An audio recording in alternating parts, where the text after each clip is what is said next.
Hain Jesosy daholotsika rehetrarehetra faly miarabantsika rehetra indray amin'ny anaran'i Jesosy dia manona ny fiadanan'ny tompo amintsika tsirairay avy isa-tokantrano isam-batan'olona izay tonga indray androany miaraka aminay eto manomboka androany mandrava tonga andrapitso hariva dia toy mandavana indray ny fotoanantsika eto satria tonga ny fotoana izay ihaonantsika amin'Andriamanitra indray ry havana malala.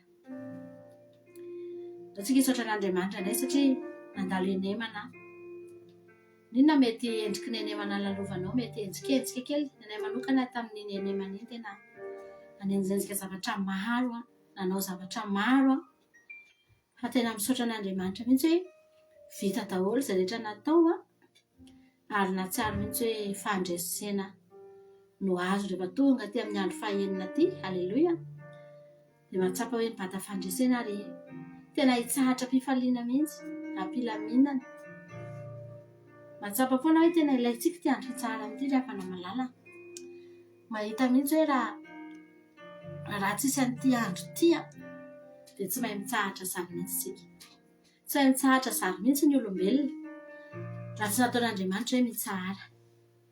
Dia ahatsiaro reraka ihany nefa satria mahita mihitsy rehefa tonga ny enemana ohatran'izao tapitra ny enin'andro dia renao mihitsy hoe tena mitady fitsaharana ny vatanao. Za mino fa tonga eto ianao androany tena niandrandra ty andro ty ihany koa. Manokana tena niandrandra zao andro zao mihitsy hoe aleo mihitsy aloha tonga ny sabata. Haleloia. Fahana makaina indray, makaina ny vatana fa ny fanahy kosa hanomboka hetsika indray. Haleloia. Dia zava-panahy daholo indray no ataontsika eto manomboka androany. Tsy dia izy zavatra ny nofo hisongadina mihitsy na dia ny sakafo ao tokantranao aza tsy hanana fotoana anaovana sakafo be ampitolotsika amin'ity sabata ity.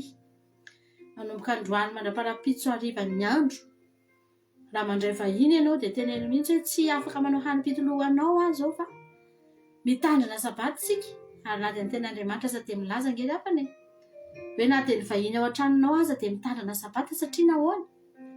Ianao tsy afaka ny hikarakara azy akory, ianao tsy afaka ny hanome fahafaham-po azy, tsy afaka eo aminy foana ianao ka hiresaka aminy na hikarakara azy hanome sakafo azy fa sabatan'i Jehovah ny andro. Noho izany dia tsy maintsy koa ny vahininao miara manao sabata aminao raha toka tandrina izany andro sabata izany ianao. Dia hifantoka amin'ny ara-panahintsika isika.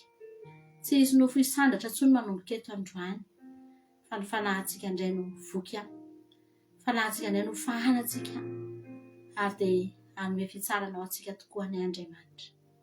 Dia tsika hisaotra azy amin'ity androany ity ry havana.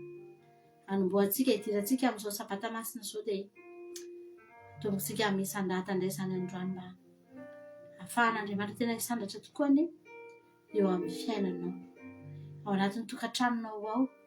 Efa mahazatra an'Andriamanitra angeny miditra ao tsy fantatra ianao tsy haiko fa rehefa tonga ny sabata ohatr'izao ry havana dia any anatinao any mihitsy misy zavatra manainga anao izany any anaty any. Tena renao mihitsy misy famangina hafahafa tsy mitovy amin'ny isan'andro izany ao anatin'ny tokantranonao ao. Raha samy mihaino fiderana ihany ianao isan'andro na mihaino fiderana fa rehefa tonga io zoma hariva io ohatran'izay hira rehetra mandeha eo mampilaza dranomasonao daholo, na hira ina na hira efa faheno na hira efa taloha na hira vaovao ka mandeha eo dia tena renao mihitsy hoe avy ty andro ty ry havana malala. Tsy fantatra hoe manahoana ianao aminao any fa za mahita fa efa zatra mamanga ny tokantranoko Andriamanitra rehefa sabata. Izay tokantrano rehetra nisy anay dia ohatran'ny efa zatra izany Andriamanitra mitsidika anao sady sabata ry havana. Tsy fantatra ianao, za mino fa ianao koa mahatsapa an'izany hoe tena misy toerana efa mahazatra an'Andriamanitra mihitsy ny midina eo.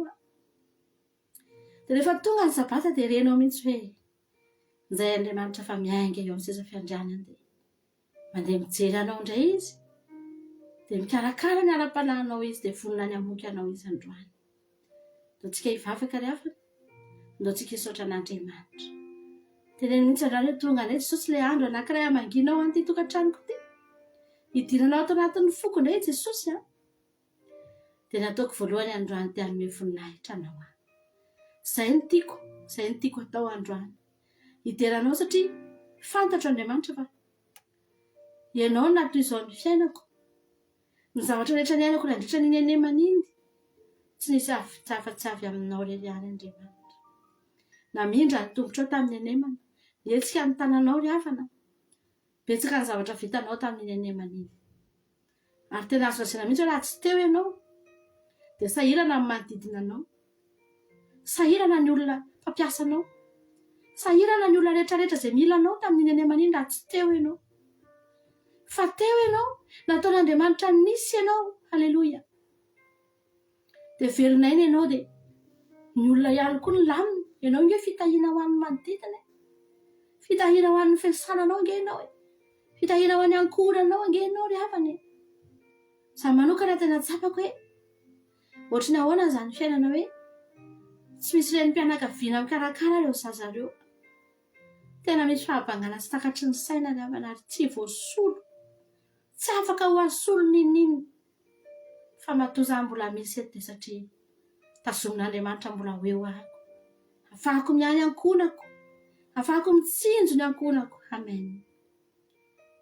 Lotsika hisaotra an'Andriamanitra. Raha mahatsapa an'izany ianao hoe fahasoavana izao mbola iainanao izao androany dia misaona an'Andriamanitra dia teneno mihitsy za Jesosy misaotra anao fa nataonao fitahiana ho an'ny hafa ange ty fiainako ity Jesosy.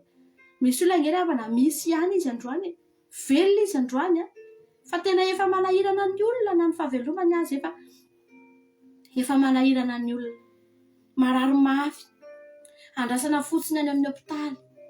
Indraindray aza mety efa miteny mihitsy ny olona aleo io faty fa tena reraka izay, sahirana izay, lany volo izay. Misy olona tena hoe velona ihany androany fa mampitondra enta-mavesatra satria efa tsy fifaliana ho an'ny olona intsony ny fisiny fa enta-mavesatra ho an'ny olona. Fa ianao ny fisinao mbola faly ny ankohonanao manananao, faly ny manodidina anao misy anao satria ianao salama, satria ianao tahian'Andriamanitra ny fiainanao ry havana malala. Dia ianao indray mbola mitsinjo ny olona manodidina. Izany ange ry havana fahasoavana daholo izany iainantsika eto amin'ity tany ity, omen'Andriamanitra antsika. Andao hisaotra an'Andriamanitra isika ry havana, andao tsika hisaotra an'Andriamanitra fa tsy mbola mitomany ireo vady aman-janakitsika ireo manana antsika ka hoe efa tena andrasam-potsiny sisitsika, marary mafy tsy ry havana fa tena mbola ilaina ny fisinao. Andao hisaotra an'Andriamanitra isika, misaotra anao izay Jesosy, misaotra fa no tahianao dia velonaina soa tsara. Misaotra Jehovah'Andriamanitra fa izay rehetra nataonay tamin'ny nenemana iny, izay rehetra nieritreretin'ny sainay dia vitanay avokoa. Ny hetsika rehetra tianay natao dia vitanay avokoa Andriamanitra. Na vitany ohatra ary izay, ny zavatra aza tsy nieritreretinay akory nefa vitanay Jesosy eo satria ianao nanome anay hery, ianao niazona anay Jesosy malala, ianao nanasitrana ny aretina rehetra misy ary misy olona tetina rary. Eny Jesosy faly izay nandre faharinjona vavolombelona fa sitrana izany olona izany Jesosy eo. Ho anao ny voninahitra Jehovah'Andriamanitra terainay ny anaranao masina. Fa tena tsara ange ianao Jehovah. Inona ny mahatonga ny olona tsy mikohaka aminao? Inona ny mahatonga ny olona tsy mahatsapa Andriamanitra, tsy mahatsiaro anao? Fa tena tsara ianao. Ndray izay tonga eto mahatsiaro ny fitahianao, mahatsiaro Andriamanitra ny fahasoavanao indray izay androany.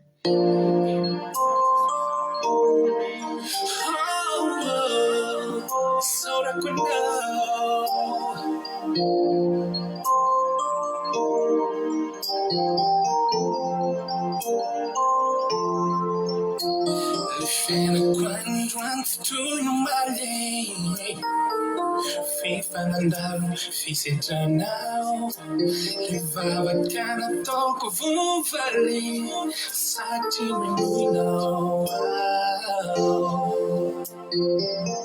Hili-hilinao Nasiounao ay finao Lailay sy zanak'arfanay Zolay namifo Kivitoko natsanganao indray Yanao Enola iraina melanelko Leilana sitanany aretyo Nosorako sikuderay kwantran Yanao Enola iraina bifamilyapo Timbani ternuta vitako Fanamu jessi mule nitaya Sara quando sai, solo con cosa, solo con cosa, solo con cosa, solo con cosa, solo con cosa, solo con cosa. Singena yirfi sitale, sitanino nyali tikyuta, ifu tutakani ufufale, makanolai Ila kelino, nasme una weka nolere sisana kafangai. Sole namifu, kivitu kura tanga no windai. Yanao, enolere na mena nyelku. Lenada sita nana ritu. No solo così tu derai quanto and now non hai per famiglia tu mani tenuta vita tu andiamo già singole nitaya sarà quando sai oh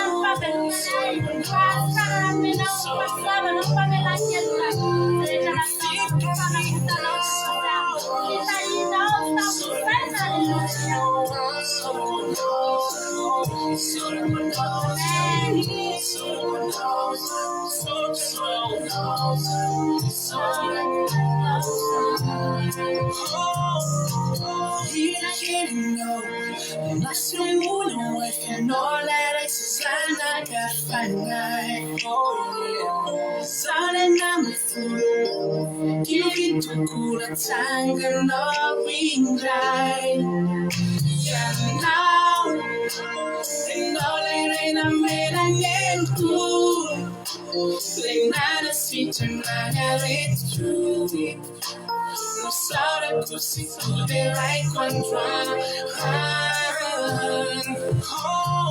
Now Enole che famiglia tu Ti mani tenuta vita tu Amavo già simbola nita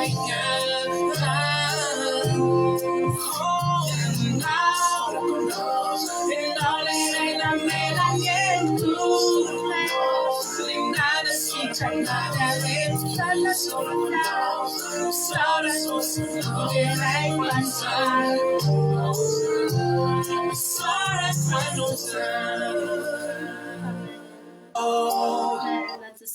Brava versi 6 e cominciano a dare anche se c'è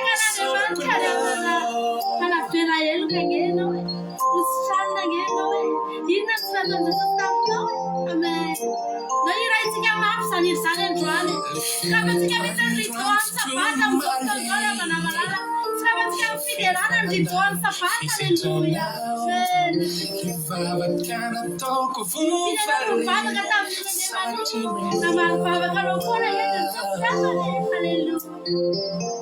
Ila kendo Nasne uno weka nolere Susana kafangai Sale na wifu Kivitu kura tanga no indai Yanao Enolere na mera nyenku Lenada sita nana retu No saura così tu derai quanto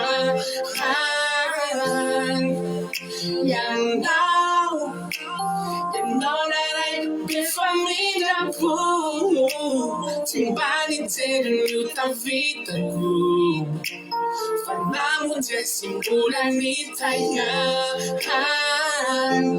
Isara kwanoza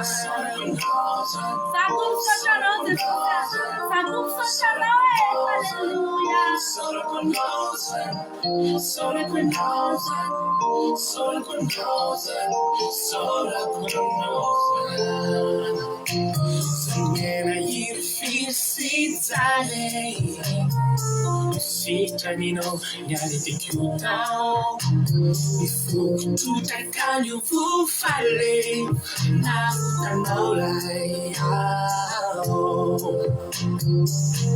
Hila heli no Nasme ula weka nola Resisana kafanai Soling ngami fu Give it to kura tanga no windai And now And all I made a cool Like not a sweet and not a rich true No sora così scuderai quanto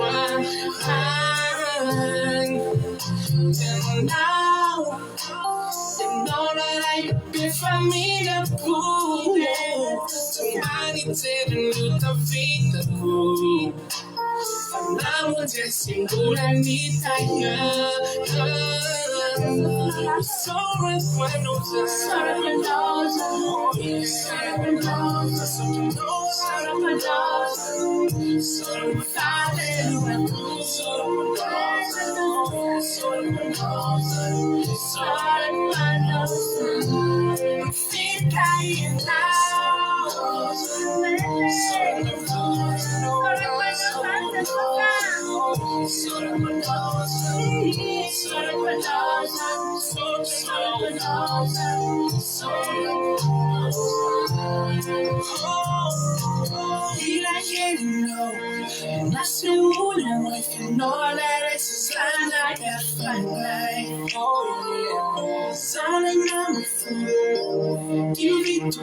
Tanga no windrai Yeah now And all I made a cool Like not a sweet and not a rich true No sora così scuderai quanto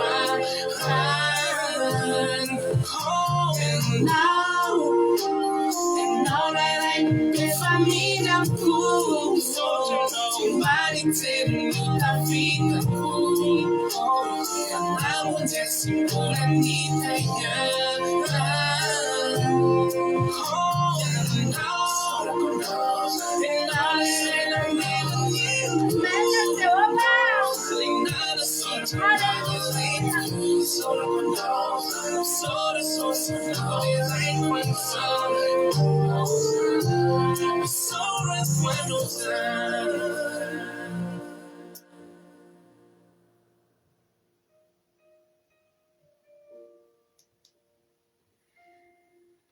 Amin'izany andro izany dia ho iraina eto amin'ny tany Joda zao firano zao.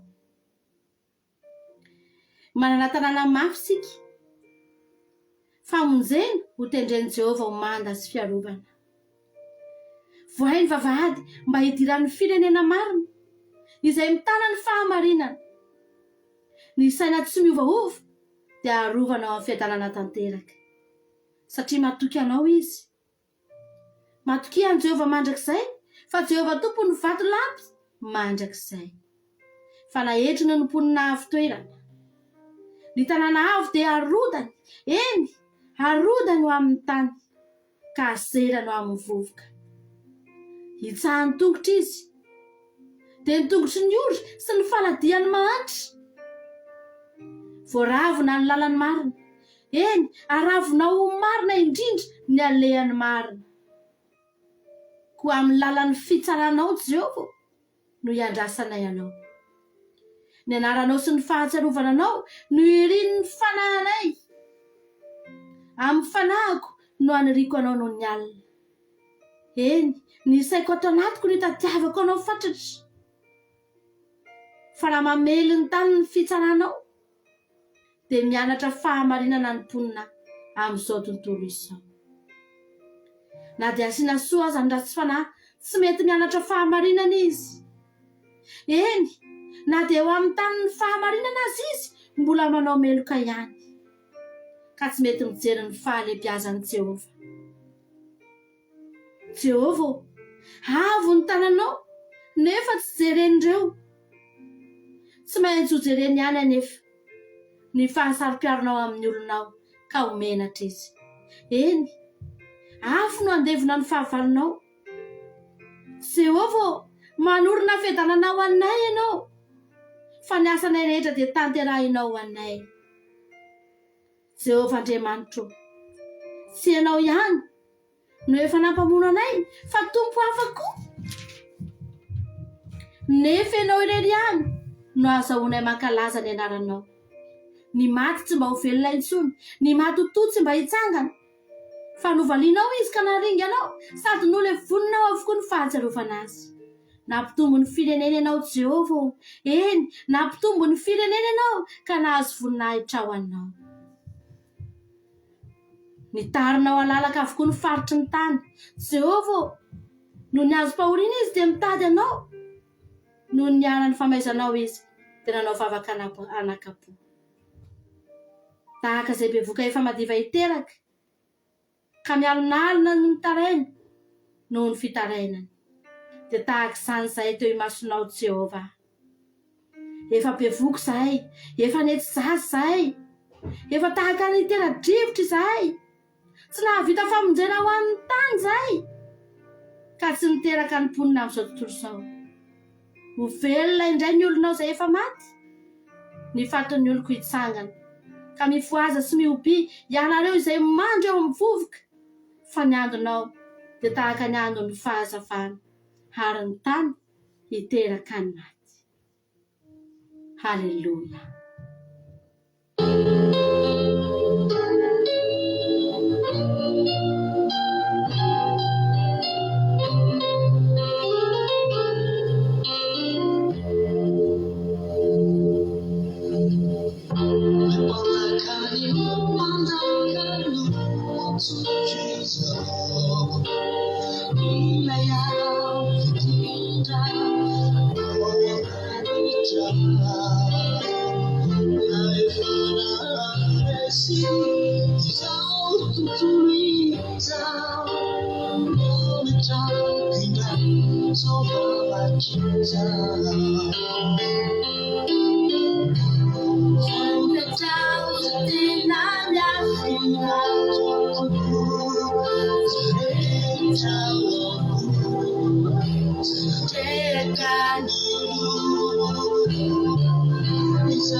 Andriamanitra ianao.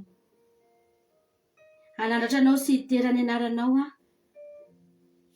Fa efa nanao zava-mahagaga ianao, dia zavatra efa voakasa hatramin'ny ela, sady mahatoky no marina indrindra. Fa efa nataonao tonga korotam-bato ny tanàna manda dia rava tokoa. Ny lapa amin'ny fahavalo dia nataonao tsy vanoko tanàna. Tsy hatsangana intsony mandrakizay iny, ka dia ankalazanao ny firenena masiaka. Atahotranao ny tanàna ny firenena lozabe. Fa fiarovana mafy ho an'ny reraka ianao. Eny, fiarovana mafy ho an'ny malahelo amin'ny fahoriany. Fierena amin'ny ranon'oram-baratra, fialokalofana amin'ny ainandro. Fa ny rivotry ny mahery dia tahaka ny ranorana amin'ny fafy, mamely ny ampiantany. Tahaka ny fandresinao ny ainandro izay mamely ny tany karakaina, no andresenao fitabataba ny firenena hafa. Eny, tahaka ny amin'ny ainandro resy ny aloko ny raona matevina, no andresena ny fanakoran'ny olon-dozabe. Eny Jehovah tompony maro, dia anao fanasana ho an'ny firenena rehetra amin'ity tendrombohitra ity. Dia fanasana amin'ny zavatra matavy, fanasana amin'ny divay efa niotrika ela. Zavatra matavy betsoka, divay efa niotrika ela sady voadio tsara, ary foanana eto amin'ity tendrombohitra ity. Ny sarona izay manarona ny olona rehetra, sy ny rakotra izay arakotra ny firenena rehetra. Ho foanany tsisy mandrakizay ny fahafatesana. Ary Jehovah Tompo no hamafa ny ranomaso amin'ny tava rehetra, sady hanafa tondromaso ny olony eny amin'ny tany rehetra. Fa Jehovah no efa niteny. Ary lazaina amin'izany andro izany hoe, indro Andriamanitsika, izay nandrasantsika hamonjy antsika. Indro Jehovah, izay nandrasantsika, ko dia aoka ho faly sy ho ravoravo amin'ny famonjena isika.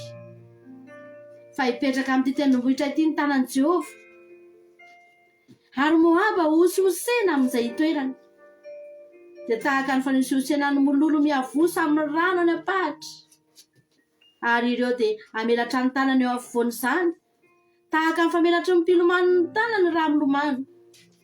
Fa Jehovah kosa hampietry ny fiavonavonany, na dia kanto aza ny fahamailamailaky ny tanany, ary ny mandanao mafy sy avo no arodany dia arodany.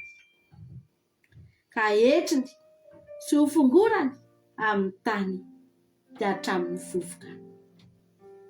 Haleluia. Amen.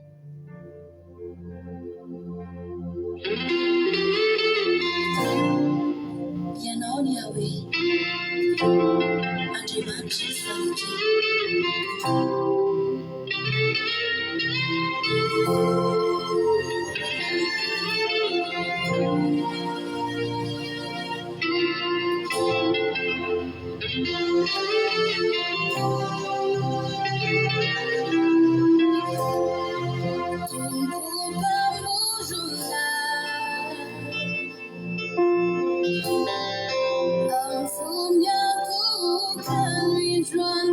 Tuna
Amen. Ravana malala. Saravana teteny aminao foana manao hoe andao tsika isafidy akohaka amin'ny Jesosy amin'Andriamanitra teny izao mbola tsy tonga zao Jesosy. Teny izao mbola velona zao tsika andao ny fiankofantsika omentsika an'Andriamanitra. Vavy ny fotoana ty izao tontolo izao ity dia tsy maintsy andohalika eo anatrehan'i Jesosy daholo ny olona rehetra ry havana. Rehefa tonga Jesosy iseho eny amin'ny rahona lanitra Jesosy dia ho tanteraka fa ny lohalika rehetra maneran-tany dia ekohaka amin'i Jesosy. Saingy ry havana malala amin'izany fotoana izany dia fiankofana anankiroa. Misy ny miankohaka amin'ny ranomasom-panenenana amin'izany fotoana izany. Andohalika ihany ny olona. Efa nitoriana tamintsika teto izany. Voalaza ny amin'ny Apokalipsy ry havana. Fa andohalika ny olona. Fa ranomasom-panenenana, ranomasom-pahoriana, fijaliana, izany no andolian'ny olona anatrehan'i Jesosy amin'izany fotoana izany. Hoe tena tonga tokoa kay Jesosy. Fa tsika ry havana, izao tsika dia efa mandohalika. Izao tsika dia efa miankohaka. Lanio eo am-piankofana ny fiainanao. Mandolia amin'Andriamanitra. Eo voninahitra izy. Fa amin'izany fotoana izany, ny olona hidradradratra ekohaka amin'ny ranomaso, tsika na fotoana iankofana rehefa tsisy intsony amin'izany, efa miakatra tsika. Miova ao anatin'ny iray mpimaso dia miakatra tsika, any an-danitra tsika mitohy mekohaka amin'i Jesosy. Halleluja. Ry havana, dia no mbola tsy tonga Jesosy, dia no mbola tsy maty ianao, dia miankofa eo anatrehany. Amen. Misaotra anao izay Jesosy ny amin'ny fotoananay androany. Misaotra ny amin'ity misy an'adana ity Jesosy mankasitraka anao izay. Anatin'izay fotoana foizany aranay teto izay fantatra efa misandratra eto ny anaranao ary izany ny finoanay Jehovandriamanitra. Manao izao fandaharana izao izay satria mino, satria matoky. Fa raha mideranao izay dia hitoetra ambony fiderana ianao. Raha mitoeranao izay dia efa manao fitoeranao anao sahady izay amin'ity sabata ity. Manasanao hidina, manasanao hamangy. Jesosy manasanao hitoetra indray. Eo anivonay amin'ity sabata ity Jehovandriamanitra. Androany Jesosy manongo izao dia atao fitsapany anatinay izany fiankofana eo anatrehanao izany. Iankofanay aminao ity sabata ity. Iondrehanay aminao ity sabata ity Jesosy anomezanay voninahitra ny anaranao. Ny amin'izay rehetra nataonao. Halleluja. Misaotra Andriamanitra. Atolotra ianao ny fotoana rehetra eto androany. Ianao any mbola hitoy foana hisandatra. Ny anaranao masina Jehovandriamanitra hisandatra ny amin'ny avo indrindra. Tsy takatry ny saina. Dia anenika an'izao rehetra izao. Anenika ny tokantrano tsiray avy izay manatrika fandarana eto. Anenika ny sambatan'olona Jehovandriamanitra. Na azy rehetra sendra manandalo teto aza Jesosy ianao ane hijery manokana an'izy ireny. Misaotra Jehovandriamanitra dia atolotra ianao ny tenany aza ny saotra mandrakizay. Halleluja. Amen. Izay ny fotoanantsika teto androany amin'ny herin'iretsika mbola miaraka eto raha mbola sy tonga any aminao lanitra Jesosy dia eo reto indray tsika raha mbola sitrapon'Andriamanitra misy ny fafana mbola velona soamantsara dia eo antsika amin'ny heriny ho an'Andriamanitra ny voninahitra ira anankiray faranana maranantsika ny fotoana izany mino fa raha hiteny ianao androany hoe sambatra ianao tamin'ny neny aman'iny dia tsy anontany anao hoe nahazo ohatrinona ianao. Eny fa raha volana ve moa nandray karama daholo ny mpikarama nandray vola daholo mahafinaritra izany ary isaorantsika an'Andriamanitra satria fitahian'Andriamanitra. Fa za mino fa tsy izany ny tena nasambatra anao tamin'ny any aman'iny. Raha tsy nandray karama ianao izany dia ahoana? Fa ry havana malala, misy fahasambarana ao anatinao tsy vita amin'ny vola, tsy vita ny zavatra izay mety niraisinao ara-materialy tamin'ny any aman'iny, fa Jesosy irery no nahavita azy. Amen. Fanananao an Jesosy irery no nahafahanao miteny hoe sambatra Jesosy fa manana anao. Ianao nge raha nandray karama niasa mafy nge ianao tamin'ny iray volana iny. Mafy koa nge niasa anao dia rariny ianao raha mahazo karama. Fa ianao raha omena fiadanana avy any an-danitra, inona no mba asa nataonao an Jesosy? No omena maimai-poana izany. Omena tamin'ny fitiavana. Dia indao tsika androany teny sambatra. Tena te sambatra sy te lamina ve ianao? Halleluja. Ao amin'i Jesosy ihany misy an'izany dia Nahitraina maranantsika ny fotoana androany ampitatsika mahakany amin'ny fandarana vavaka fiamenana. Amen.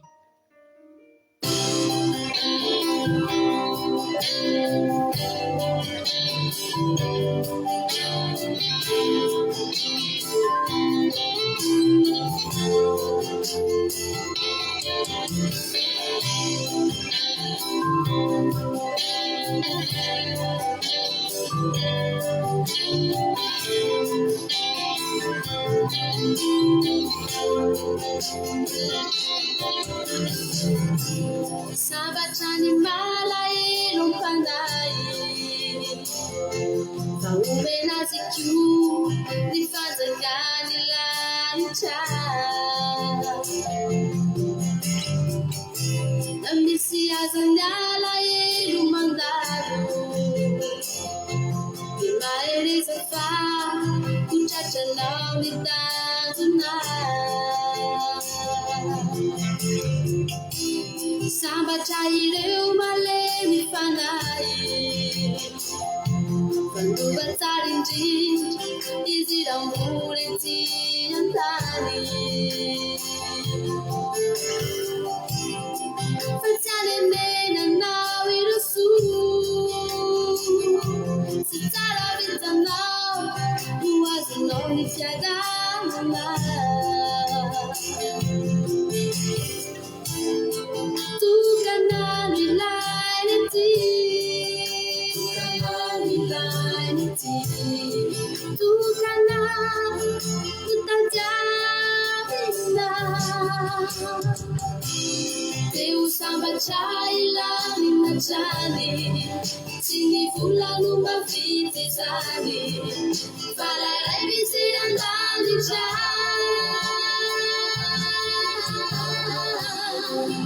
Tanterai na fuze la saiji Isampiadana nusubindani Ula vicini stesini tumba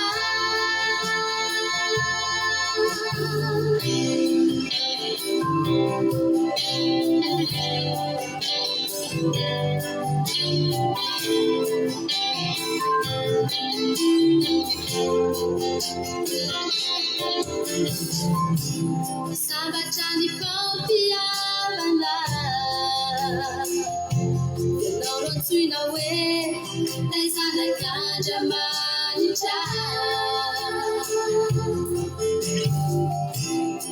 Miaina na wizanti tiabanda Yana fifali Izana nyegu tanzunda Tukanani lainiti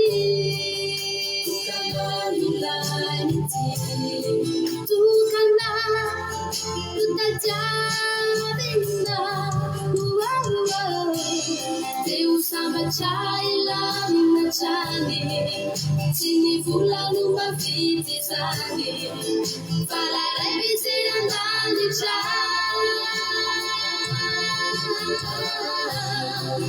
Tanterai na fuze la saiji Isampiadana nusubindani Ula vicini stesini tumba Teu samba chaila minachani Sini fulanu mafiti zani Falarai visirandani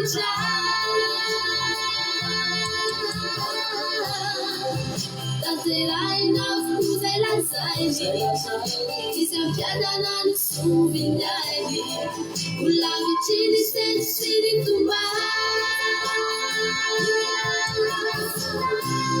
Samba chaizai mazi waku Samba chatuku Faita na jembani cha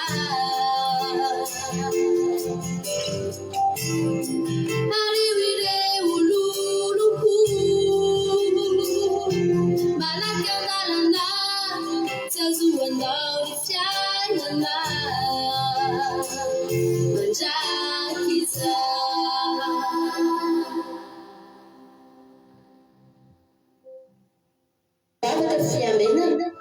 Vavaka fiamenana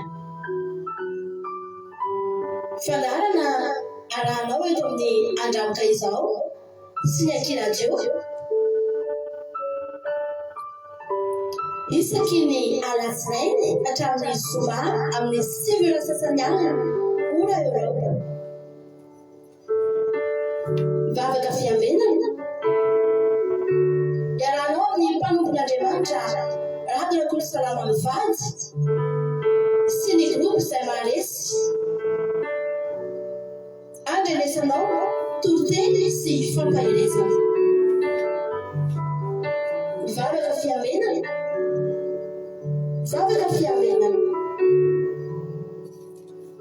sambatra izay volanihaino aho ka miaro toro mandrakariva eo am-bavahady ary miandry eo am-polambavarako ny alohan'ny fiavenana amin'ny alina ny maso mba isaisaizako ny teninao vavaka fiavenana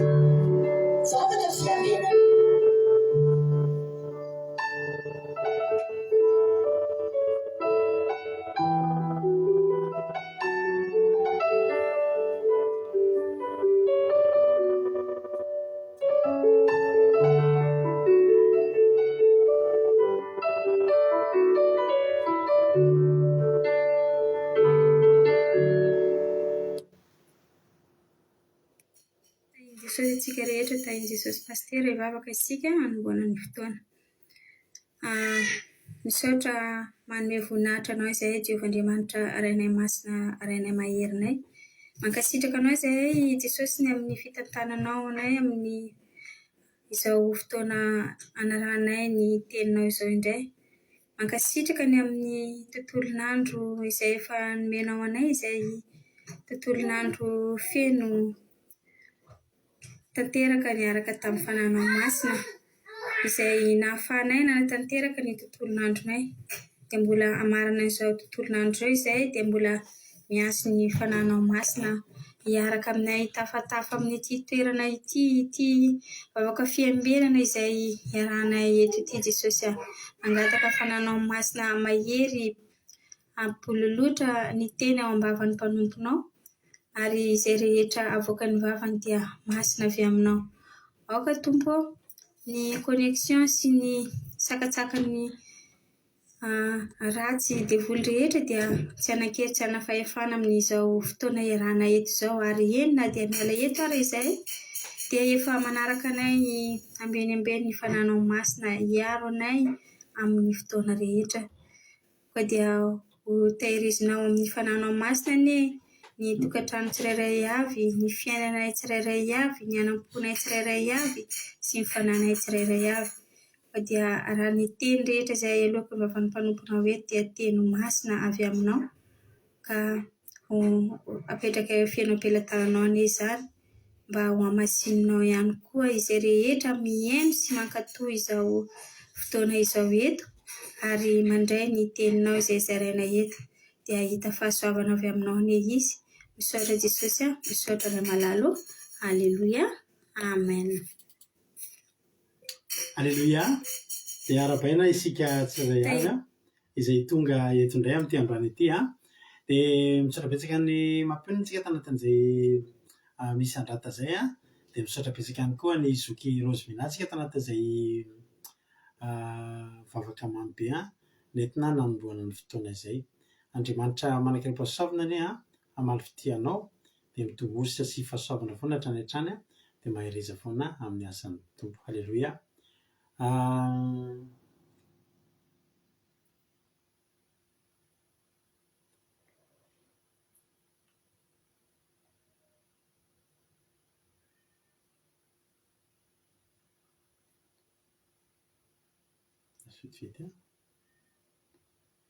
Alleluia.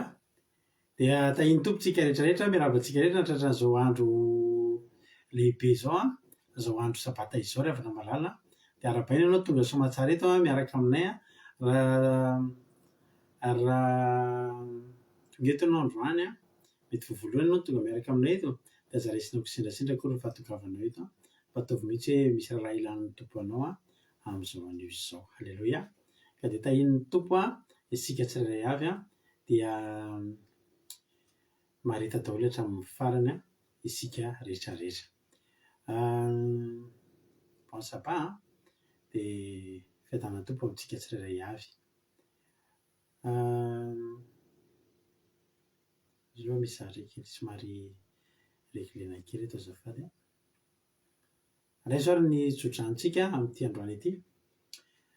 Alleloia, raiso ny tsodrano ary a tratra sabata tsika rehetrarehetra dia ho sabata fahafinaretana ho azy ianao any a ity sabata masina izay itiavintsika ity. Amin'ny salama faefatra amby efapolo amby zato andininy fahatelo amby folo ka hatramin'ny fahadimy amby folo ny tsodranotsika amin'ity androany ity. Salama faefatra amby efapolo amby zato a andininy telo amby folo ka hatramin'ny fahadimy amby folo ny tsodranotsika amin'ity androany ity. Dia vakiko ary amin'ny anaran'i Jesosy manao hoe ho feno ny trano fitehirizanay ka hisy vokatra betsaka samy hafa karazana.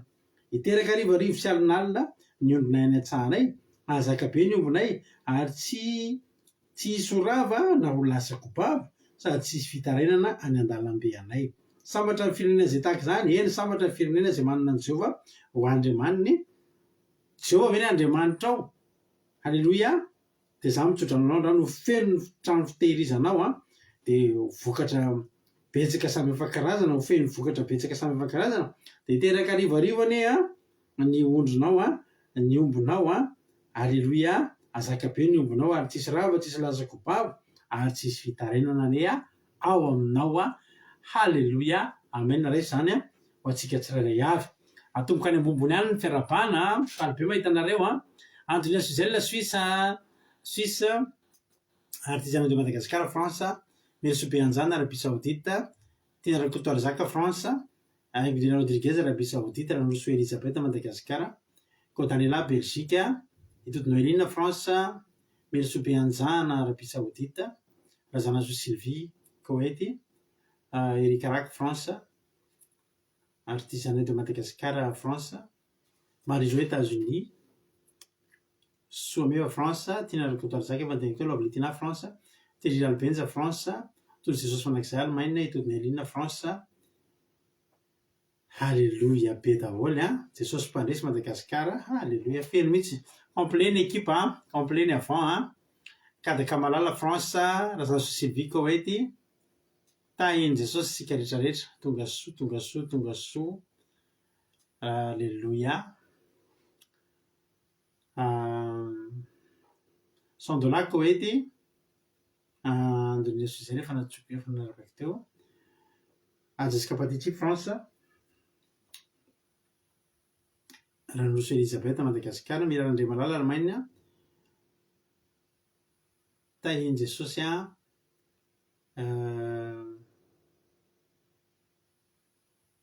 Kodanela Belgique, Tina Rakotoary Zaka France, Firazazana Miadana Madagascar.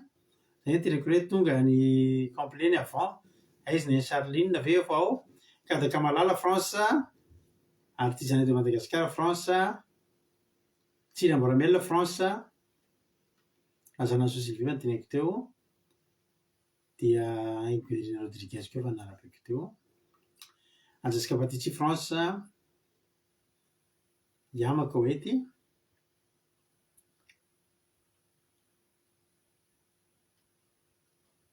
Thierry Bertolo France,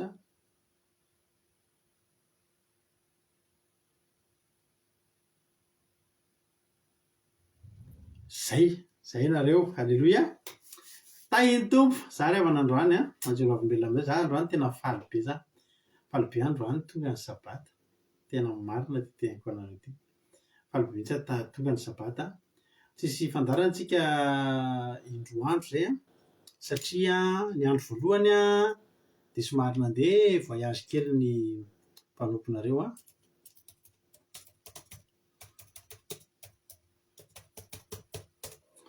dia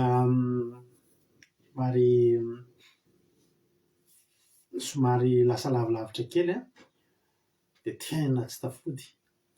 Dia ny ampitson'iny zany hoe nomaly somary natsiaro reradreraka kely dia hoe alao aloha asiana fiantonana kely ny fandarana maly ka dia lana tsiny aminareo izay mety mba sendra mba ny andro tao ambadimbadika tao fa tsy afaka kely aloha tsika maly noho ny antony arak'izay lazaiko anao zay hoe tena somary tratrana somarina tsiaro reraka kely lavilavitra ny voyage-na le dia somary nanenjikenzika kely ihany koa dia zay de faly be mahita anareo eto androany vao eo mihitsy any resaka nisy olona resaka tamiko de zao ny teniko olona mifaly halleloia mifaly fa sabata ny andro ataovy ampy hafaly anao zany hoe ianao mena fitsarana mena fotoana mihitsy ianao hitsarana Andriamanitra mihitsy zany manao mailanao malalaka hoe mitsara ianao de raha misy zavatra tsy vitanao anatin'izany de tsy maninona satria Jehovah mihitsy miteny hoe mitsara ianao dadao ariva teo misy zavatra kely zay tokony mbola atao ampy zay halleloia ampy zay sabata ny andro halleloia tena faly be mihitsy aho itoro ravim-belona aminareo mialohan'ny anotsika hira anankiray anao hilitsika ataotsika hira mahafinaritra be mila mahafalifaly be mihitsy ny ataotsika androany halleloia omaly somary nisy ohatrany hoe nisy olana kely ohatry nanano tanina zay halleloia ohatry nisy olana kely ohatrany somary nampiasa saina kely zay zany maly de somary nampiasa saina kely io olana io de hoy zay mantsy mampina andeha hiakatra aloha za hivavaka halleloia fa tsika hoa vavaka ihany tsisy afa-tsy vavaka na marary andovo de vavaka marary kibo de vavaka problème ara-bolona de vavaka problème ara-panahy de vavaka problème amin'ny ankizy de vavaka problème amin'ny fianarana de vavaka problème amin'ny asa de vavaka ary nasy problème koa ary fa zava-mahafinaritra de tsisy afa-tsy vavaka de zao nisy ny olana io zany ohatra somary nananotanina zao zany natao asa nandeha niakatra mivavaka teo zany hoe alohan'ny hivavaka de zao mba teny natao Jesosy efa nisy ve teo amin'ny fiarahantsika hoa efa nisy ve hoa Jesosy teo amin'ny fiarahantsika olana ka netiko teto ampandoliana teto ka nitsangana teto tsy niva zay ny fanontaniana toko efa nisy ve hoa zany Jesosy hoe manana olana zany de andeha andohalika zany hitonany olana io de mitsangana aveo avy rehefa efa nisy nao hoe retsy mitsangana aveo na kivy tsy mbola nisy zany zao lasa zay any bavaka fa tena arabaky teny ray mitsangana aveo ohatrany manontany hoe aiza moa le olana teo inona moa le olana teo inona le problème lasa izy izy teo hoy izy Jesosy mantsy ny vehivavy lasa izy daholo zareo de hozy izy le vehivavy tsisy ohatsondry zareo halleloia fa tena teneniko anao arabaky teo mihitsy fa nitsangana teo tena reniny fanahiko mihitsy tena aiza zay problème teo halleloia halleloia ry havana tena tsara Jehovah de nanomboka teo de nisokatsokatra nisy zavatra vaolana nomen'Andriamanitra halleloia tsara ny mivavaka rehefa mba sendra olana ianao ndray andro any rehefa mba sendra olana mialohan'ny etsona andrakody sy rabe ndana aloha resao dadatsika ndana resao zoky resao mpandoly aforetiny loalika fa tsy misy problème tsy misy vaolana zany ao anaty fandoliana ry havana de voninahitry n'Andriamanitra fa de nisava le olana tena nisava tanteraka sava tena tonga rao tatao be mihitsy ka nandohalika misy rivotra manomboka misavasava am'izay aloha le ao amin'ny tatao tena mitakosina be manomboka manjavozavona manjary masoandro be mibalika am'izay avy eo tsara ny Andriamanitsika ary mamaly vavaka ny Andriamanitsika zao ataontsika tetina de efa hira mampina ary namarana azy teo tsy maninona fa tsika manana mpanakalo teto efa nomaniko mihitsy fa azy tety tamin'ny hatramin'ny anke tiany any hira ataoko nefa re mampinana sy ny hirany teo de zay andeha hovaiko ve ty efa nomaniko hatramin'ny teo alefatsika tiry ty manana fifaliana andro ny tompo androany ndao anditsika ndao hiderin'Andriamanitra tsika fa fotoana mafaly zany andro sabata zany andao ary ataontsika tiry ty de afaka manoratra ianao inona ary ny azonao ambara inona ny fitsona vavombelona azonao atao mialohan'ny hidiry antsika amin'ny tenin'Andriamanitra no finaritra daholo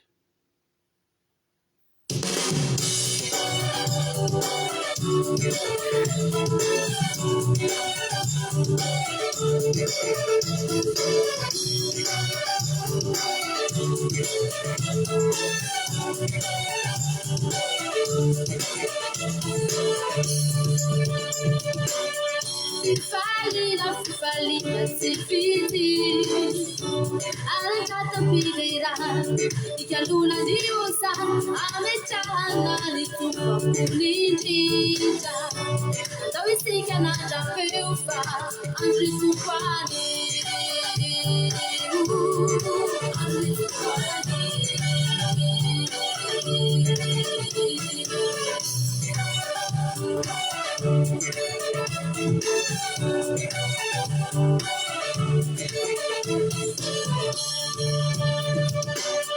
Sisi afai tufira ya fuku. Sisi muli tisamba. Faira elisubizu. Sami afaka ifalisile. Ndawisika na japeufa. Andri supani. Allez, passe le vite, tu n'as pas relevé là.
Alléluia. Ozy foana mantsy mampinona iniranao ino tsy mety lefy ataoko mihitsy mitondra fifaliana ho anahy foana. Alléluia. Dia tena alefako foana ilay satria mitondra fifaliana foana. Izay no amin'iny. Iza ny efa nanoratra témoignage ary. Alohan'ny hidirantsika amin'ny tenin'Andriamanitra. Androany moa dia mbola mampionona ihany koa hitondrantsika ny tenin'Andriamanitra androany izay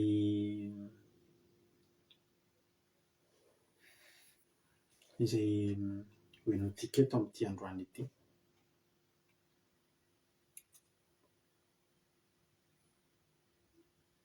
Toriteny tamin'ny alatsinainy afaka maraina no jerentsika androany fa maky commentaire anareo aloha Zareo manana ny toriteny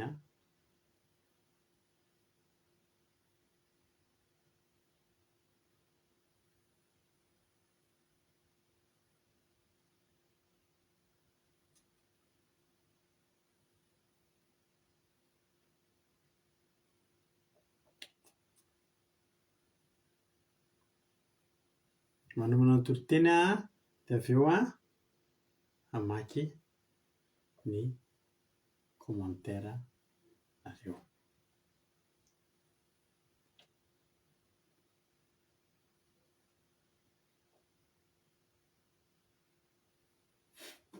Izy ary nefa nanoratra. Alleluia.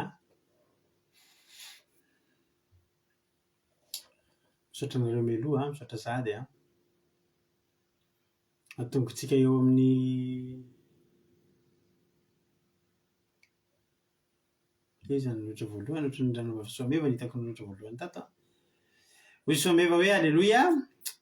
Tena Jesosy malala tompony sabata fa vita soamantsara ny tontolo andro vita enemana hiditra sabata masina nahazo fahasalamana hatrany tsy nahery vaovao ratsy mbola velona soamantsara sika menakavy tongeto tsara ianao Jehovah ray malala tompony sabata alleluia amen.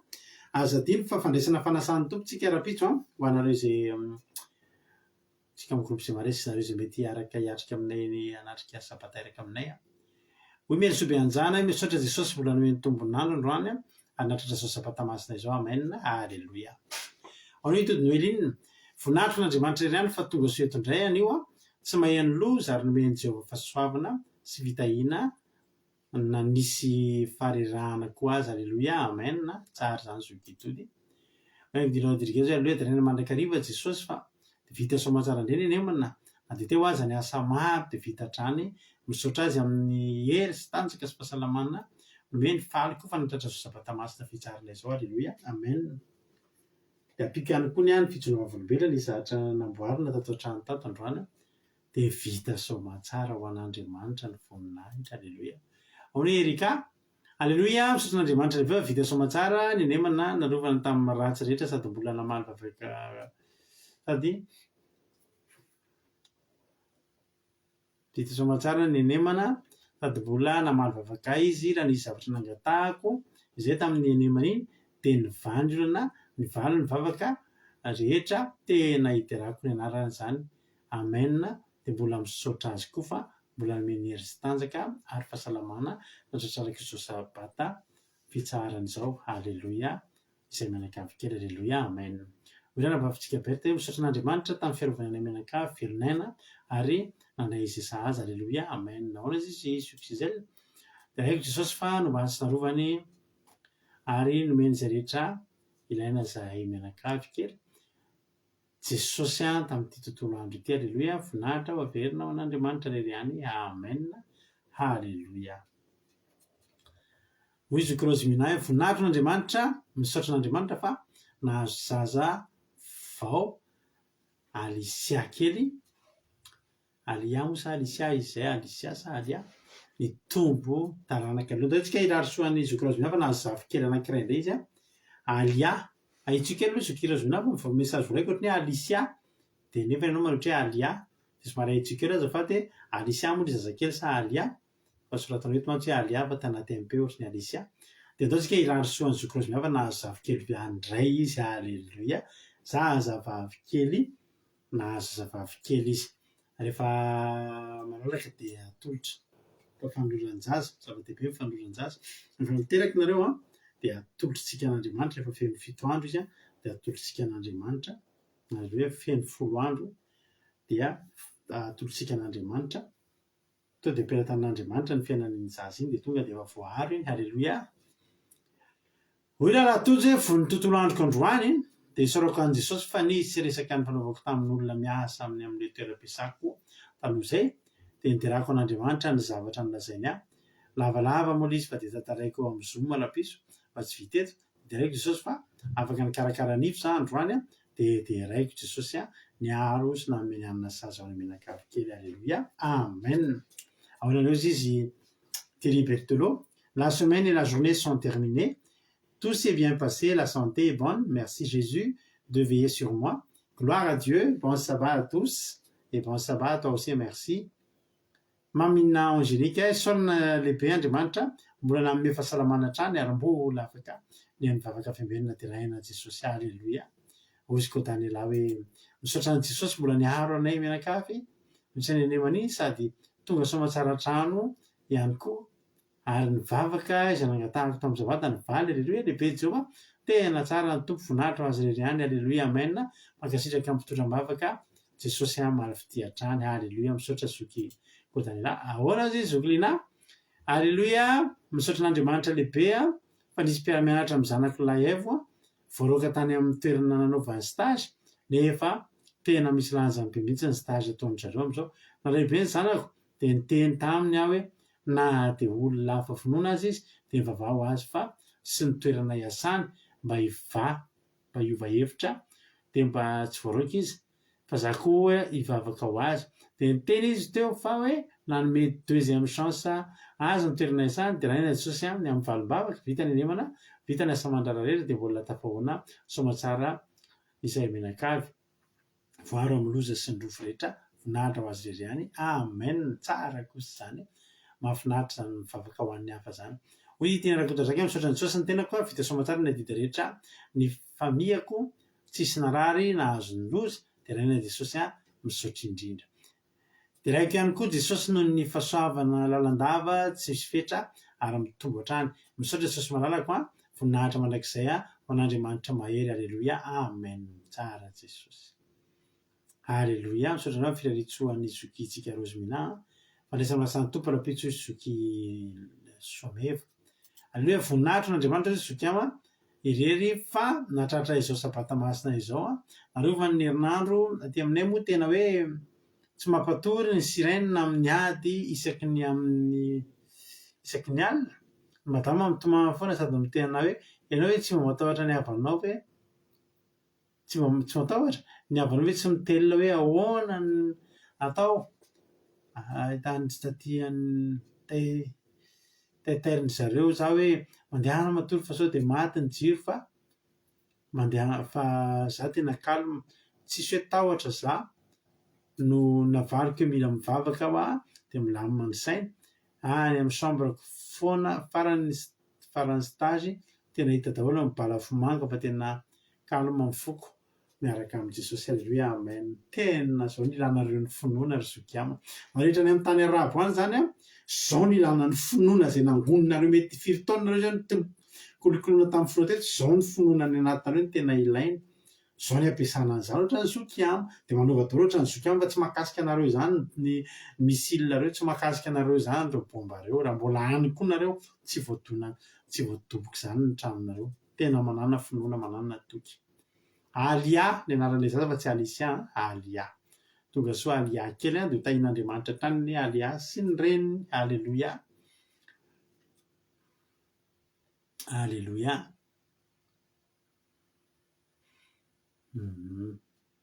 sotra hoe amin'ny fiarabana sy ny firaritsoa de tahiny tomparitsika rehetra misaotra nareo rehetra amin'ny fiararitsoa misaotra nareo amin'ny ina moa amin'ny ny témoignage fa lehibe Jehova alleluia de ho azy ny voninahitra andoharitsika hiditra ohatrany amin'ny tenin'andriamanitra raha isoarany baiboly de hiditra amin'ny tenin'andriamanitra sika hitoloteny mampionina de veronety ny tenako aveo mirapiratra ny tenin'andriamanitra tahaka ny mahazatra ino finaritra daholo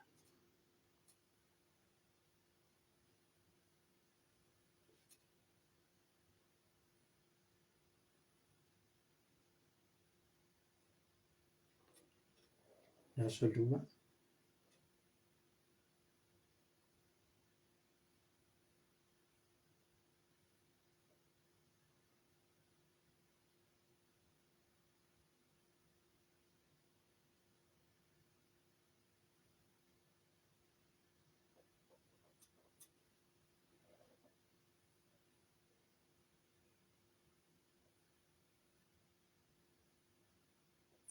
Kela azafady eny ary fijery ten'andriamanitra arytsika amin'izao fotoana izao le amavitensika ny amin'ny exodosy ny vakitsika androany mampahetsika ny ten'andriamanitra exodosy toko faharoa andiny faraika ambin'ny folo ka hatramin'ny andininy 510 mivakitsika. Exodosy toko faharoa andiny faraika ambin'ny folo amin'ny alalan'i Jesosy totoramandry dia mivakitry izao manao hoe ny nataony Mosesy amonjeny namany sy ny nandrosirany nakany Midianina. Ary tamin'izany andro izany rehefa lehibe Mosesy dia nivoaka nakany amin'ny rahalaany izy ka nijery ny fampimpony mafy ary nahita lehilahy Egiptianina nanavonkavoka anankiray tamin'ny Hebreo rahalaany dia nierikenika izy ka no nihitany fa tsy nisy olona dia nivonoany ilay Egiptianina ary nasitry ny tao amin'ny pasika ny faty. Ary ny ambitsony iny dia nivoaka indray izy ary indreo nisy Hebreo rahalahy niady dia hoy izy tamin'ilay diso nahoana mamono ny namanao ianao fa hoy izy izany nanendry an'lahy ho mpanapaka sy mpitsaranay monika sahamono ay koa va lahy tahaka ny namono lahin'ilay Egiptianina dia raiko tahotra Mosesy ka nanao hoe ay fantatr'olona izany. Ary rehefa reny Farao izany zavatra izany dia nitady hamonany Mosesy izy fa Mosesy nandositra ny tavan'ny Farao ka noho natany amin'ny tany Midianina ary nipetraka teo anilan'ny lavaka fatsakana izy. Amen. Mosesy izay fantatsika tsara ny tantarany fa mipetraka tao andapa izy prince d'Egypte mipetraka tao andapa nitezany zanaka vavin'ny Farao ary nitaiza azy tao ihany koa ny reniny dia tao izy ny lehibe. Izany hoe raha jerena izany dia olona tena niadana sy niaina tsara mihitsy Mosesy tao amin'ny toerana io nanana ny zavatra rehetra ary tena olona tokony tena nanana fanapahana ihany koa izy satria olona ao hatramin'ny mpanjaka izy olona ao hatramin'ny mpanapaka izy dia mazava ho azy fa mpanapaka ihany koa. Dia tsisy nahory an'i Mosesy tao amin'io trano io ampiasa ny zavatra rehetra tao niety taminy tao raha teo izy ny lehibe. Fa zao ilay avana manala rehefa lehibe Mosesy tao amin'io trano io aloha io lapy io dia nisy Andriamanitra nitompoina koa tao. N'Andriamanitra ny Egiptianina dia be dehibe ny karazan'Andriamanitra ny Egiptianina. Ny omby lahy kely dia Andriamanitra ny Egiptianina.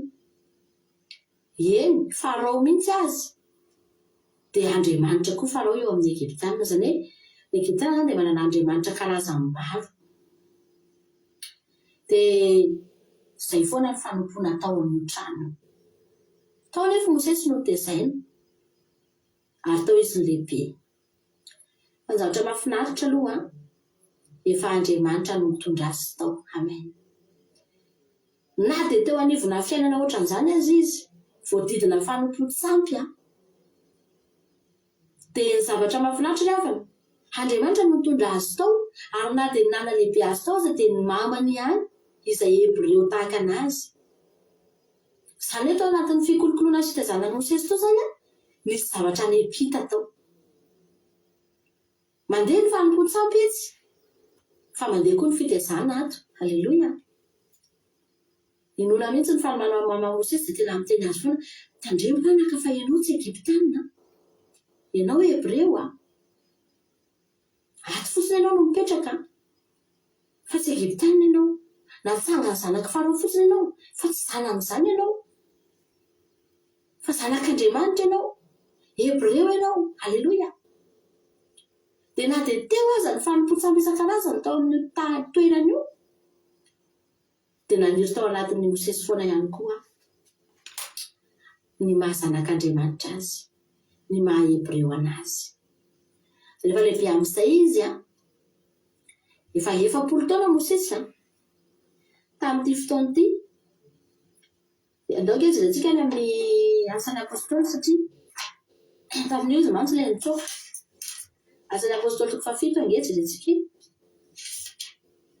Asan'ny apôstôly toko 7 andiny 17 jerentsika vetivety. Amin'ny anaran'i Jesosy no mivakitra izao manao hoe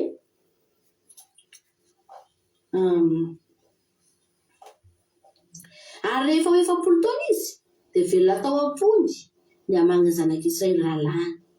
Ary raha nahitany anankiray nampahoriana maina izy dia namaly ka namono ilay Egyptiana ary namonjy ilay nampahoriana. 7 taona za Mosesy tamin'io trano io. Efa tena lehibe zany. Misy tsy mialina mihitsy tadotapoka foana ny fandaharantsika. Efa tena lehibe zany 7 taona zany ndry avana malala. Ary efa tena anomboka hanapa-kevitra amin'izay izy hoe aiza ny toerana tena misy anazy. Dia nikorina ao aminy ny rahan'ny Hebreo dia narary azy ireo Hebreo ireo satria nampahoriana loatra ireo. Nampijaliana loatra ireo. Dia nanomboka tsy tana Mosesy intsony ny toe-pony na nolona ny fampahorianandreo Hebreo ireo ry havana malala. Rehefa nahita Hebreo anankiray nivonoana Egyptiana izy nampijaliana Egyptiana dia inona ny zavatra nataony? Tonga dia nivonoana ilay Egyptiana dia naleviny tany anaty fasika. Dia izy ndraitratra tsisy nahita ilay izy. Aikany izy nahita ilay izy. Nahita an'ilay izy dia Hebreo namany ihany koa. Dia rehefa niady indray ireo Hebreo anankiroa ireo dia tonga indray izy hitsara an'ilay ady dia ireo ihany indray namadika anazy hoe vononao koa ve za tahaka namono an'ilay Egyptiana? Dia tonga tany amin'ny Farao ilay resaka dia nivadika amin'izay Farao. Izany ry havana ny toetrany devoly izany. Mosesy nipetraka tao foana. Noraisiny ohatra ny zanaka. Nomeny ny zavatra rehetra tao Mosesy. Nisitraka ny zavatra tao anatin'io lampy io Mosesy. Fa rehefa tsy mifanaraka amin'ny lohany dia vonoany. Tedaviny vonoana. Ivadiany ao anatin'ny iray mpimasony izany. Tonga dia tedaviny ivadiany. Egyptiana iray no maty fa vitan'ny Farao mihitsy nandeha hanenjika amin'ny Mosesy ho vonoana. Nefa zany Mosesy zany ohatra hoe zanany tezay ny tao. Fa zany ny fiainana rehefa tsy ao amin'Andriamanitra. Zany ny tontolon'ny devoly zany. Ny devoly tsy mena mivadika.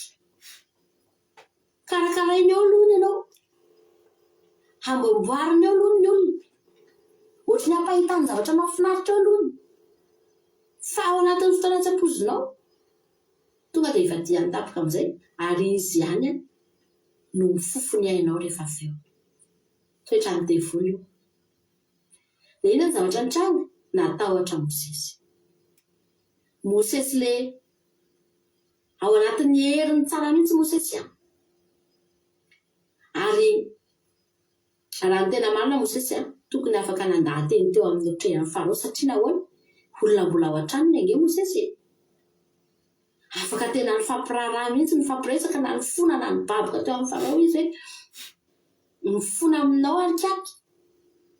Fa tena tsy netiny nataoko namono an'iny Egyptiana iny. Fa raiky tao ohatra izy zavany. Ary efa nisy zavatra tsy nety taminy intsony koa tao amin'io fiainana io. Satria efa manomboka mifindra tanteraka any amin'ny Hebreo ny fony Mosesy. Dia inona ny zavatra natao? Lasa izy mitsoaka nandositra. Lasa izy niery niala lavitra ny Egypta izy ry havana. Izay na ny heriny afaka nataony. Mosesy rehefa namono an'io Egyptiana io ilay Esau. Tamin'ny heriny sandrina ny namonoany an'io. Tsy mbola nisy Andriamanitra ny teny taminy. Tsy mbola nisy Andriamanitra hanomba azy. Fa fitiavana fotsiny tao anatiny. Fa sarom-piarin'olombelona fotsiny tao anatiny. Dia nietsika ny fony dia niainga ny sandriny dia novonony ilay Egyptiana. Dia matiny. Egyptiana anankiray no matiny nefa izy 7 taona. Izany hoe mbola tena matanjaka izany. Natoky olona izy. Iza moa ny olona natokisany teo? Ny tenany ihany. Fa ozina ange izay matoky olona Ary raha miteny an'izany ny ten'Andriamanitra, tsy voatery olon-kafa fa ny tenanao io ihany. Aza matoky tena ry havana. Fa raha matoky tentsika dia Egyptiana iray matsika dia matahotritsika.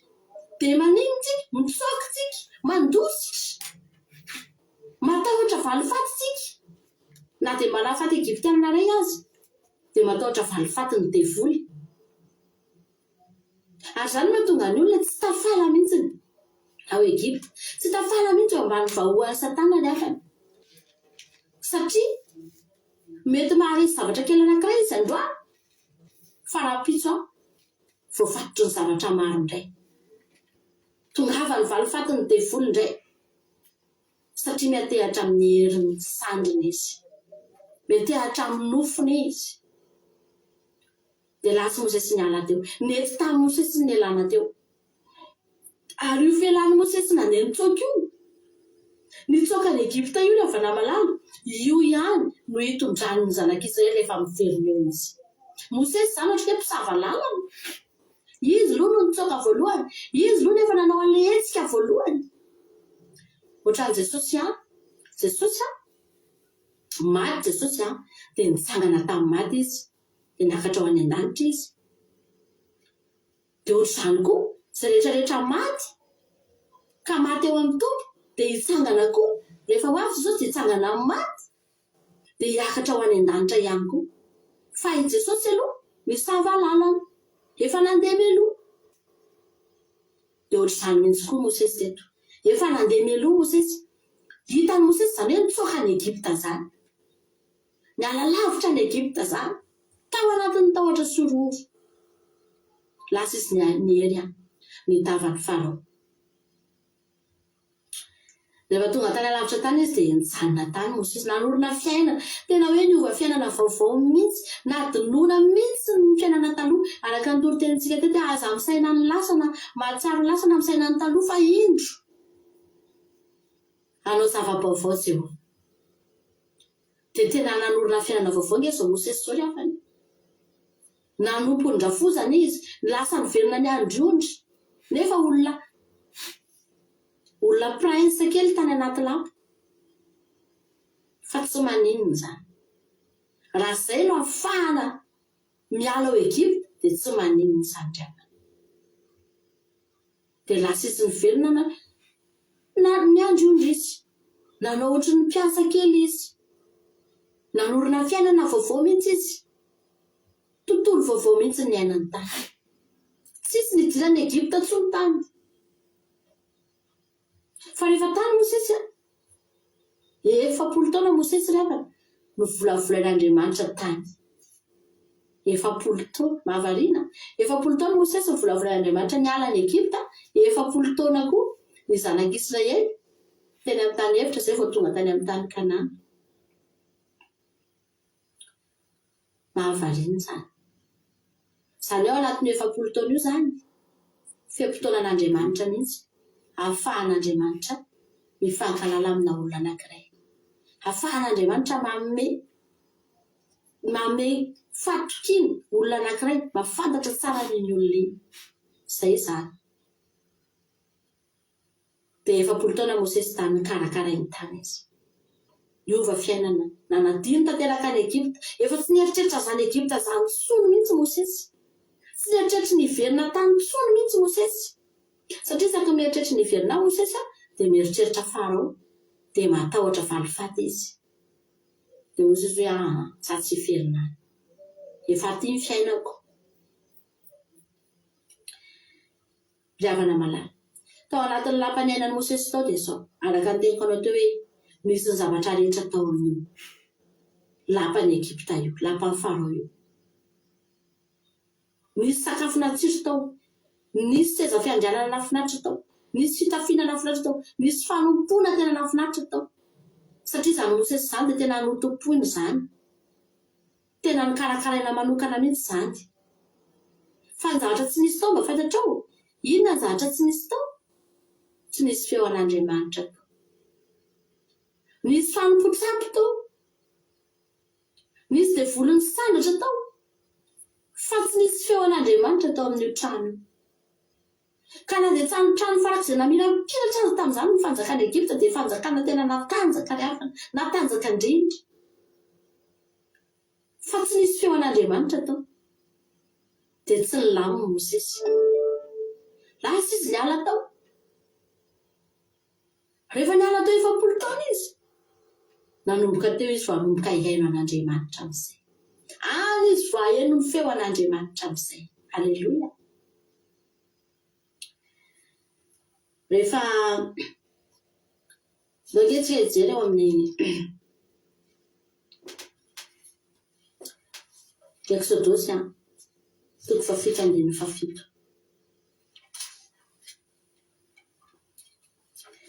Exodus toko 7:7.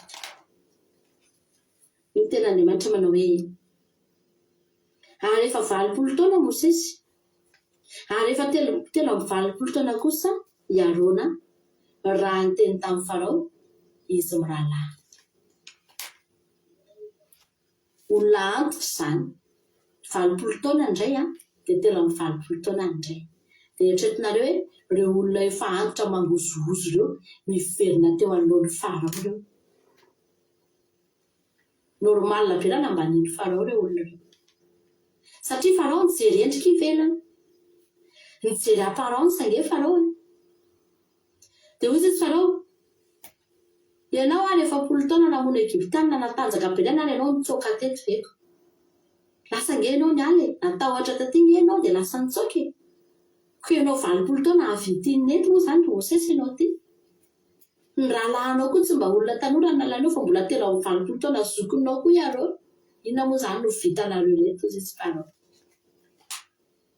Inona no vitanareo reto? Olona efa antitra reto. Ary tsy vitan'ny olona antitra fa olona miadam-piteny tsy mahaina dia mandahateny azy. Tena nambaniny Farao izy fa ny zavatra tsy fantatry Farao dia izao.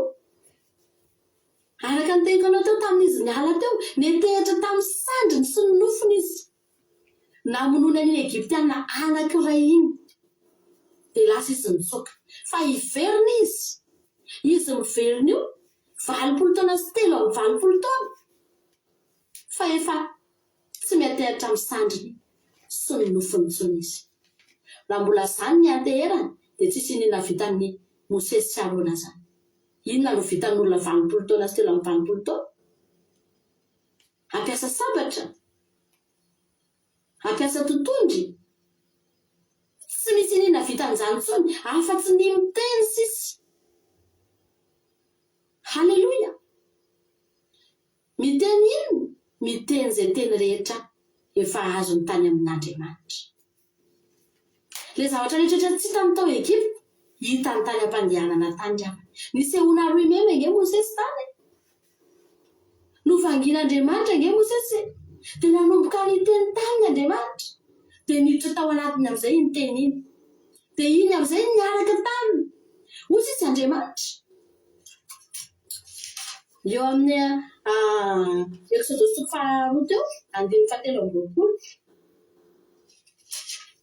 Anche jerentsika izay teny izay.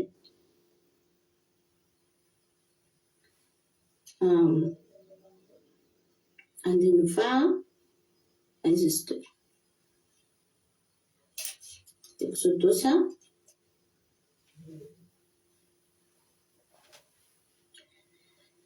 hoy ten'Andriamanitra. Nisehoan'Andriamanitra eo 7:20. Solamamy nisehoan'Andriamanitra tamin'ny Mosesy sy ny nanarahany azy hanafaka ny olona. Ary tao amin'izany andro maro, atao anatin'izany andro maro izany dia maty ny mpanjakan'ny Egypta. Ary ny zanak'Israely ny seto noho ny fanompony ka nitaraina. Ary niakatra tany amin'Andriamanitra ny fitarainana noho ny fanompony. Ary Andriamanitra nandre ny fitarainana dia nahatsiaro ny fanekeny tamin'ny Abrahama, Isaka ary Jakoba. Ary Andriamanitra dia nijery ny zanak'Israely ka nahafantatra azy. Ary Mosesy niandro ny ondra toko 7. Mosesy niandro ny ondra manosy nijetrona foza sorona tao Midiana. Dia nitondra ny ondra manosy tany ankoatry ny hevitra ka nakany rehefa tena hohitr'Andriamanitra. Ary ilay anjely Jehova niseho taminy teo amin'ny lelafo, teo amin'ny roy memy anankiray. Dia nijery izy ka ino nirehitra ny afony roy memy kanefa tsy nahalefona. Ary Mosesy mivily kely izay io fahitana lehibe io. Ahafantarako izay tsy halevonany roy memy. Ary efa hitan'ny Jehova fa nivily izay izy. Dia niantso azy tao afovoan'ny roy memy Andriamanitra ka nanao hoe ry Mosesy. Dia hoy izy dia. Ary hoy izy, aza manakaiky ity, dia sorony kapanao amin'ny tongotrao fa tany masina io hijanonanao io. Dia hoy koa izy. Izany Andriamanitra nilazanao dia Andriamanitra Abrahama, Andriamanitra Isaka ary Andriamanitra Jakoba. Dia nisary tao fa Mosesy fa natahotra hijeren'Andriamanitra izy. Ary hoy Jehova 7. Efa hitako tokoa ny fahorian'ny oloko izay any Egypta. Ary rehefa reko ny fitarenany noho ny ataony mpampiasa azy. Eny, fantatry ny alahelo. Efa nidina azy zao hamonjy azy amin'ny tanàna Egyptiana ka hitondra azy hiakatra hiala amin'izany tany zany ho any amin'izany tany sosy malalaka sy any amin'ny tany tondratry sy tamin'ny teny any amin'ny tany ny Kananita sy ny Hitita sy ny Amorita sy ny Perizita sy ny Evita sy ny Jebosita. Aleluia. Efa nidina azy zao. Nidina Jehovah teo amin'ny roimeny. Mosesy rery nahita amin'io roimeny io. Mosesy no instrument fitaovana ho ataon'Andriamanitra isehoany fa nidin'Andriamanitra. Ny zanak'Israely zany raha tonga teo amin'io Exodus 7 dia tsy ahita Andriamanitra midina ny zanak'Israely fa ahita Mosesy teny. Aleluia.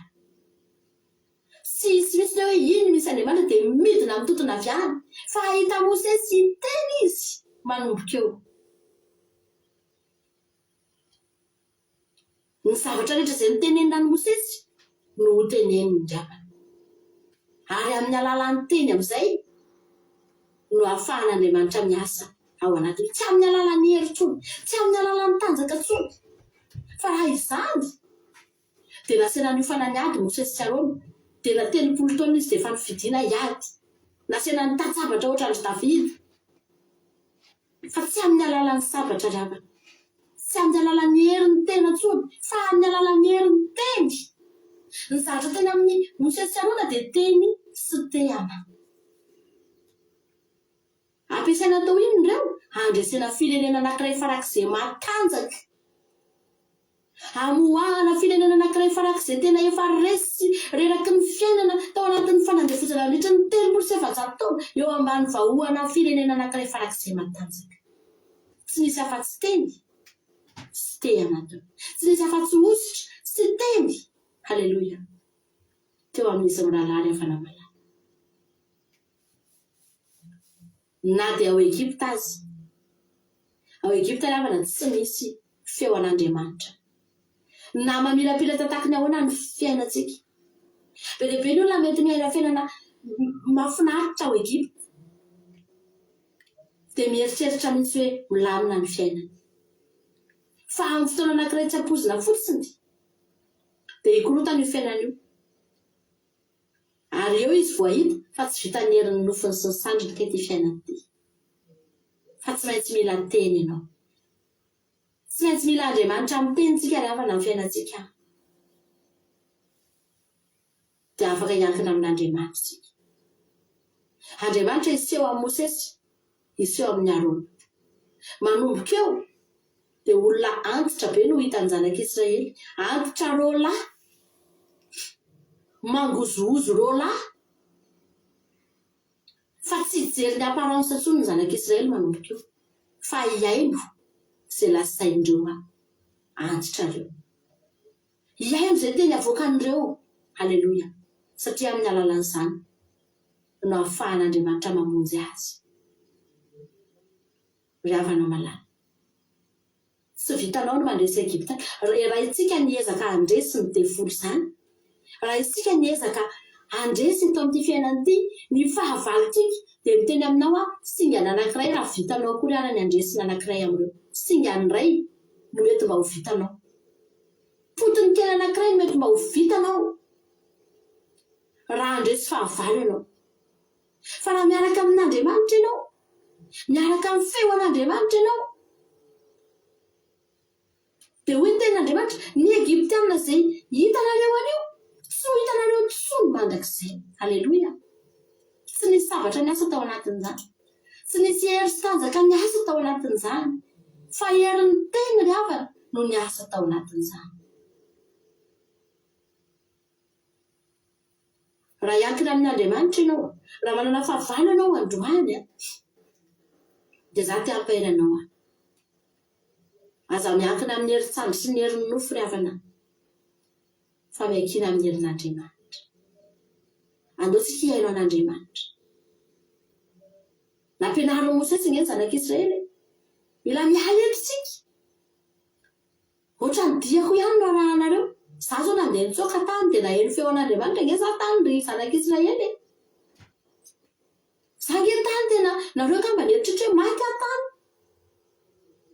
mety nieritritra fa reo efa maty iny zay efa taona kalevina iny zay efa tsy tantsony iny zay iny ve tsy ho fatiny anoanana tany iza koa ny andrayany vonono fahavalo tany iny zay atsia ravana ny fialana ho Egypte dia tsy maintsy mitondra fahasoavana fony tsy maty zany ianao raha miala iny amin'izao tontolo izao tsy maty zany ianao raha miala ho Egypte ry avana ary efa hitanao Mosesy zany expérience zany ingeny natonga ny Mosesy tena natoky an'Andriamanitra afaka nitarika tsara mihitsy satria zavatra efa hitany io hoe ohatry ny ahoana ny miala teto andao fa nany ingenareo ahita an'Andriamanitra any ingenareo afaka hiaino an'Andriamanitra anomboka mba handre feno an'Andriamanitra ingenareo rehefa any horaisina tanana ingeny ny fiainanareo rehefa any ohatra nahy ihany ozy izy Mosesy za ary ty hitanareo ny veriny nisy nanombilana ve za vao mainka ary ny tombo halleloia ny tombo ny taonany fa ny tomboko ny hery tao anatiny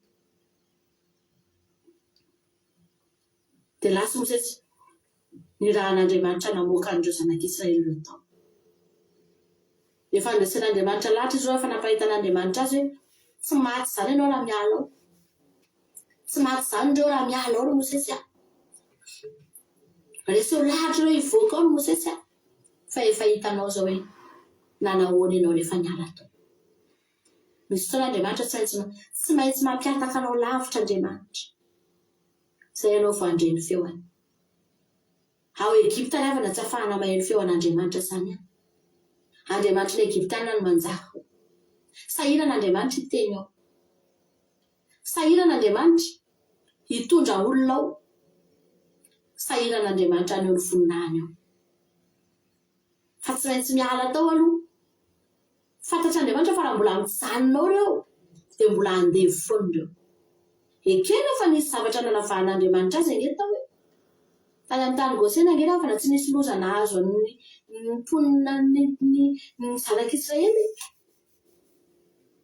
fa ny Egyptiana rehetra maizina fa ny mponina Israely tsy maizina ekena izany fa zao mbola ao anatin'ny faritanin'ny Egypte mbola tsy faritanin'Andriamanitra mbola tsy afaka manjaka zato isan-jato Andriamanitra mbola tsy afaka miteny zato isan-jato Andriamanitra fa tsy maintsy miala tao aloha zay Andriamanitra vao afaka ny any amin'ny voninahiny aza meteritra amin'ny herin'ny sandrinao na ny nofinao na firy taona ianao na firy taona androany mety tena hoe za mbola tanory za mbola matanjaka eny ry havana malala fa teteny aminao na tanora azy ianao na matanjaka ndao hiateritra amin'Andriamanitra tsy havita hamono fahavalo Egyptianina ray manontolo ianao raha tsy Jehova miaraka aminao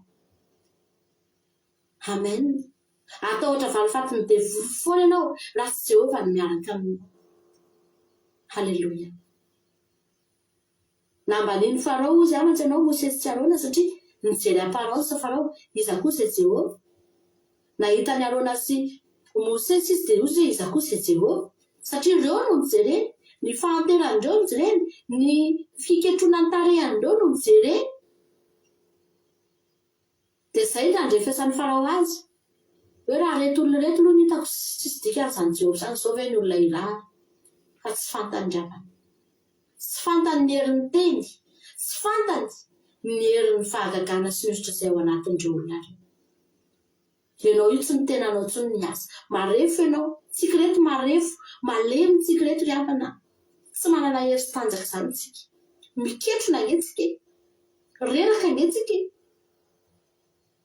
fa tsy ny herinao ny asa tsy ny sandrinao ny asa fa ny herin'ny tenin'Andriamanitra izay ao anatinao mahereza miaino ny teny mahereza makato ny teny amen fa Mosesy na dia miambakavaka fiteny azy izy ry havana malala vita ny any mission be dia be ny sakany fa vita ny any satria Andriamanitra nanome azy hery amen tianao Jesosy minao fa nampahery anao izany teny izany androany minao fa misy hoentinao ndresany za Jesosy mitenena amiko fa vona iaino anao foana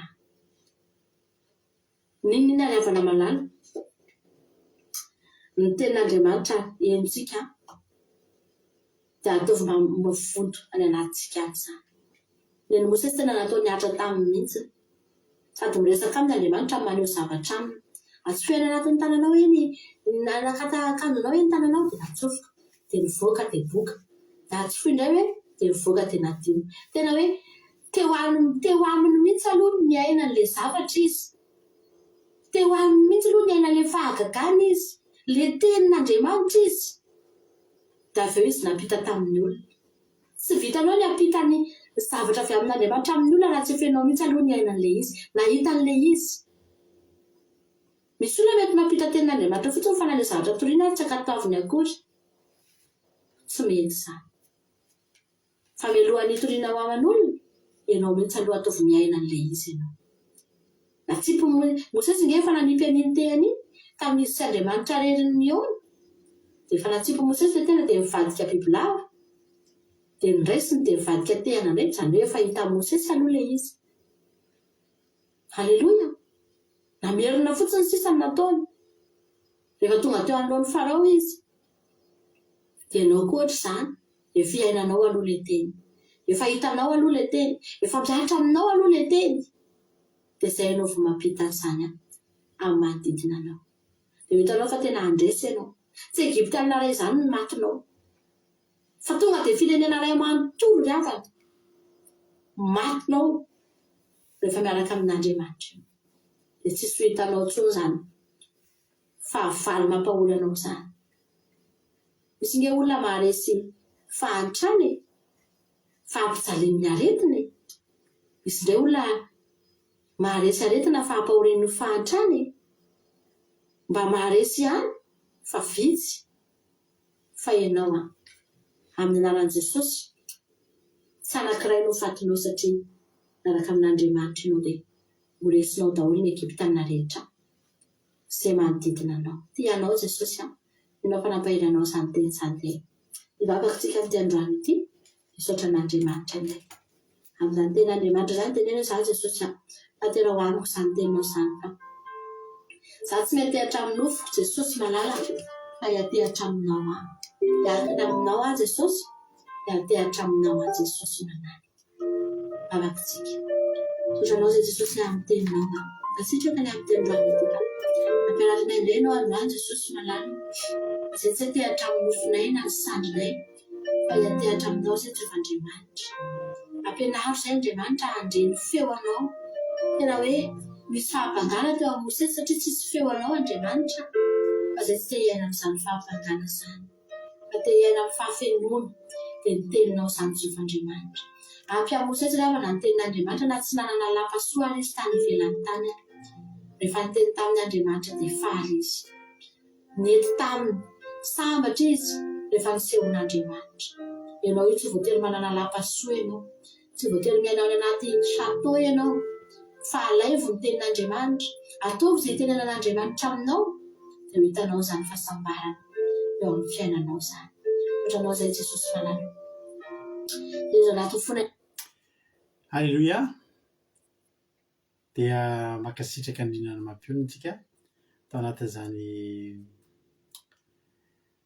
teny n'Andriamanitra mamy be izany. Andriamanitra manaka pasoavana hoe marifity aminao dia mitombotsitra sy pasoavana foana hatrany dia mahereza foana amin'ny asan'ny tompo. Halleluia. Dia misaotra anareo ihany koa izay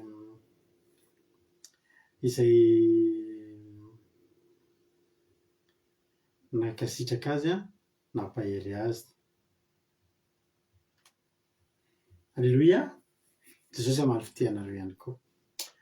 Mahafinaritra be ilay teny teo zavatra vitsivitsy tena niraisiko tao anatin'ilay izy.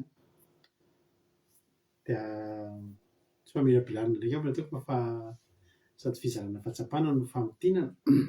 Fa mahafinaritra be anahy mihitsy ilay ohatran'ny hoe nisy avansy après kely izany ilay zavatra resahantsika teo. Dia tena mahafinaritra anahy ilay hoe tamin'ny voalohany any amin'ny Exodosy toko 2 andininy 1:10 ka hatramin'ny 15:10. Dia inona ny zavatra nisy? Nahafaty olona tokoa aloha Mosesy. Nahafaty fahavalo satria efa fahavalo ny angena Egyptianina tamin'izany fa izy tsy mody ohatran'ny hoe Egyptianina. tena faty fahavalo izy. Vokatry ny herin'ny nofony a, nofony sandriny a, tena faty Egyptianina anankiray izy, dia navita nandevina Egyptianina anankiray. Nefa nge dia ny ampison'iny e, ny ampison'iny dia efa nipotra ny marina. Zany hoe inona zany ny lesona ngeza-beazontsika raisina? Ny vitan'ny herintsika ray ny maty a, ary na dia ny nanafina an'iny aza ny ampitsantsika dia efa tratra rehefa mandeha amin'ny herin'ny tenantsika isika rehetraretra dia samy manana an'izany daholo. Mba tiako ianao andrao mba hiverina heritreritra hoe ohatry ny ahoana kay ianao a taminy ianao fiainanao taloha, ohatry ny ahoana zany zavatra vitanao taloha zany, ohatry ny ahoana zany fiainanao taloha zany, dia ohatry ny ahoana indray ianao rehefa efa miaraka amin'Andriamanitra ianao. Zany tsy tena hoe avance après a, fa le avance pendant zany, tena hoe mandritra an'izao fotoana iarahanao amin'i Jesosy zao. I Petera ngery havana malala tsara fantatsika fa zany i Petera zany a dia anisan'ny olona be fanahiana, dia anisan'ny olona tena katahotra. Zany hoe Jesosy, i Petera nge mbola tsy afaka tahotra tamin'izy nandahan'i Jesosy intelo e. Fa manao ahoana izy rehefa tahorinan'ny rahany tamin'i Jesosy amin'izay? Dia zany Petera zany tena tonga dia tsy natahotra fonja intsony zany, efa misy fotoana zany avotsitra amin'ny fonja. Fiziny hoe tena avoay ampabe-maso zay fa tsy nalainareo baraka ampabe-maso fa zavoaka mangingina. Misy fotoana zany Petera zany tena tonga dia eritreretinareo olona mpianatra rehetrarehetra ary a nandeha dia nanao délivrance dia tsy nahavita. Tadinareo lehilahy le nifatorana demony tsy nefa mpianatra 12 tany tsy nahadélivre amin'izany fanaratsy zany. Anisan'ny tao anatiny Petera. Fa rehefa tahorinany nirahana tamin'i Jesosy izy a, rehefa tahorinany nandraisana ny teny izy a, tahorinany nandraisana ny hafatra sy ny traikefa rehetrarehetra nirahana tamin'i Jesosy izy a, dia raha antsika mahita ny amin'ny asan'ny apôstôly manotorintsika teto asan'ny apôstôly ndreka vakitsika kely azafady. Asan'ny apôstôly a 5.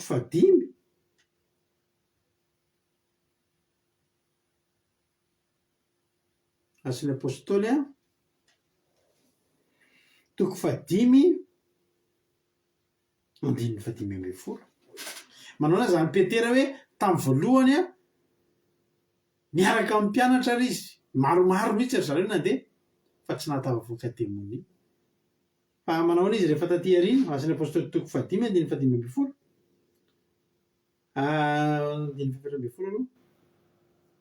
Ary vao mainka nisy olona maro koa nalàna vavy izay ninona ny tompo nanampoisany, ary direta teo an-dalabe aza mararaka napetrany teo ambony farafarazifandrina mba hisy ho azony tandidon'ny Petera hay raha mandalo izy.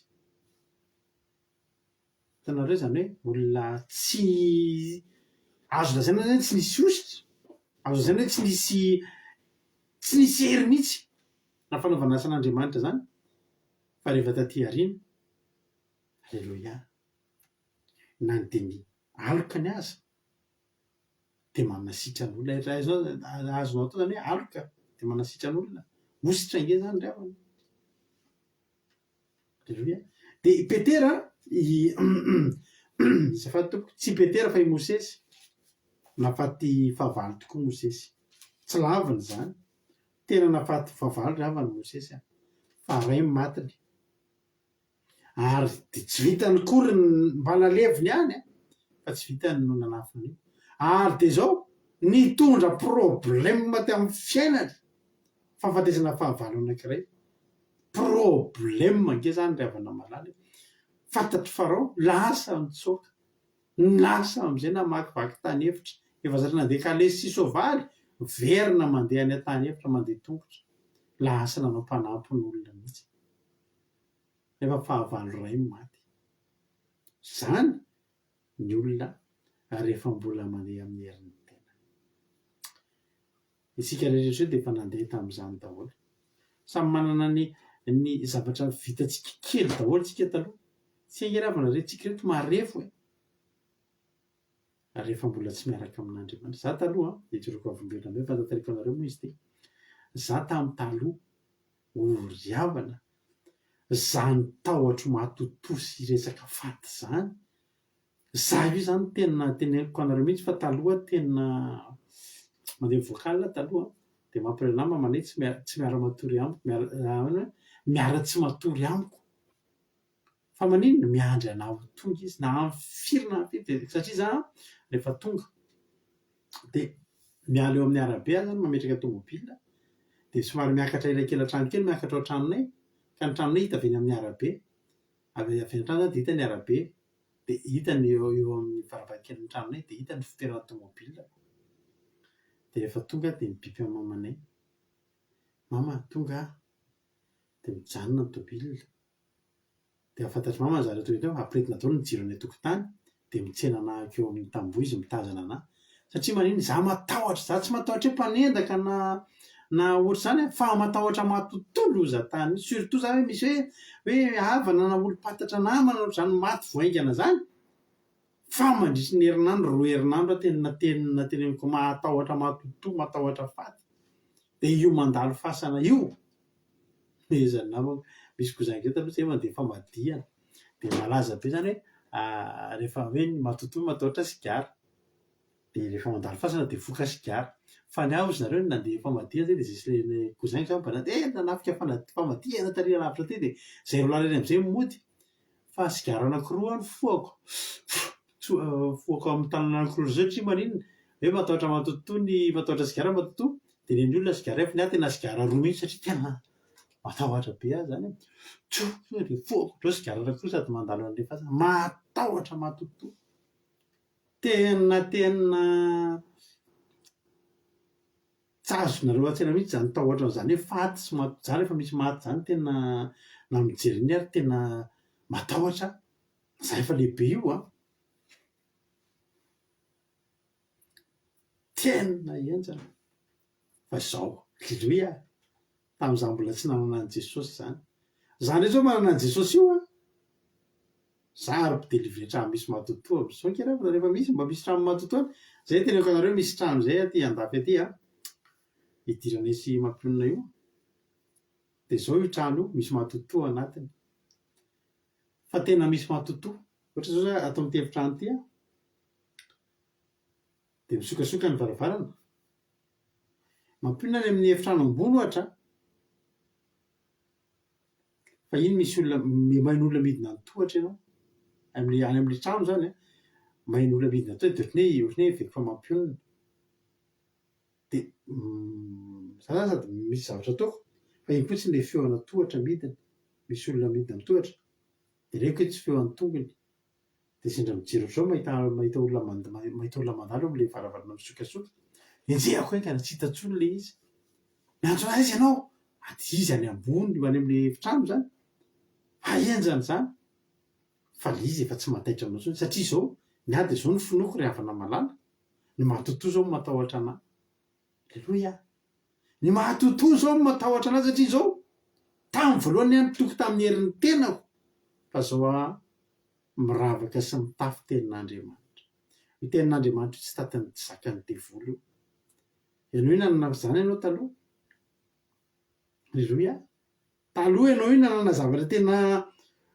tena namparefo anao mihitsy fa dia ianao rehefa mpanompon'Andriamanitra amin'izao fotoana izao dia fantary fa anao amin'ny position ambony indrindra za tsy matahotra matotoa zany intsony misy an'izay trano zay teneniko anareo tena voaporofona mivady fa misy matotoa anatiny fa henonao mihitsy anao hoe fanerasirano matotoa aty a France io trano fanerasirano matotoa ianao fa tsy problème anao zao zany zao ny ao an-tsaiko zao ny ao anatin'ny saitsika matotoa zao matahotra atsika leloia zany nge ry havana malala tena tsy azo inona nge ry havana zany hoe Mosesy tokoa mbola tanatin'ny fahatanorany tena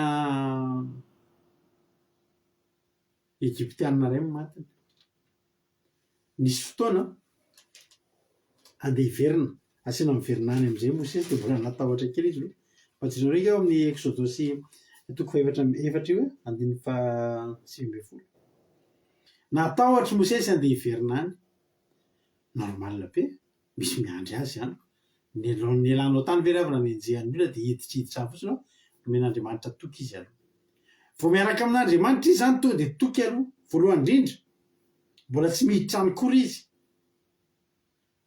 Exodosy toko 4:7-10 Exodosy toko 4:7-10 ary hoy Jehova tamin'i Mosesy tany Midianina mandehana amin'ny verinany Egypta fa maty ny olona rehetra izay nitadiny hainao alleloia teo aloha ny olona rehetra izay nitadiny hainao farao aloha efa maty le farao le tamin'i Mosesy nandeha nitsoaka ino lo efa maty ny tandapany ko efa maty zay rehetra nitady hamona Mosesy raha tombok'Andriamanitra tamin'ireny aloha ny famonoana eo amin'izay zany a alleloia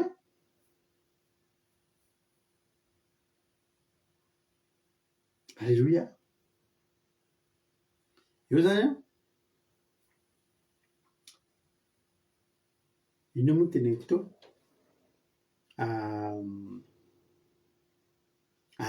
zay nanombohan'ny Jehovah azy voalohany aloha anaporofony Jehovah zany hoe manomboka eto miaraka amiko amin'izay courage tsy matahotra voalohany indrindra to dia vonoko aloha le zay nitady hamonanao rehetra rehetra mbola tsy nietsika kory Mosesy mbola tsy manao dinga nandeha hoany kory Mosesy alleloia vo ny sainy fotsiny andeha hiverina any Egypta tonga dia mavonoany Jehovah aloha zay tendineka namono azy tsara nangeravana zany zany angeravana tombotsy tokony hivavahantsika daholo hoe tena ianao zany tena marefo ianao tena marefo tena marefo e tsy misy niaraka ny telo taminao zaho tena miororo mihitsy rehefa misy ohatra hoe olona fantatra maty ohatra hoe jiro vo mipika de ohatra mieritreritra zany hoe tena mahita an'le ohatra hoe miatro hoe iny mahatahotra matotoa fa zao halleloia tamin'izany mbola nandeha tamin'ny tena herin'ny tena fa zao mahafinaritra be anareo tena mampitondra teo efa herin'ny tena zao nentsika mandeha halleloia amen Exodosy asan'ny apôstôly toko 7:17 nafinaritra le teny teo asan'ny apôstôly toko 7 17 zany ihany tena filazana tsara raha vana malala tena iainana sy pratikena ohatra zany ianao raha mpanao délivrance mbola matahotra devoly sy matotoa zany andana manao chorale aloha na manao mpitendry fa zany olona mpanao délivrance zany de olona tsy matahotra an'izany matotoa sy devoly sy tsy matahotra ny losifera zany tsony ny tena mariny ianao ny atahorana vo tonga ianao dia matoky ny ororo ny fanjakan'ny losifera alleloia amen asa apôstôly toko 7:17 ary avao 30 taona izy dia velona taom-pony hamangy ny zanak'Israely ralany iverina izy zany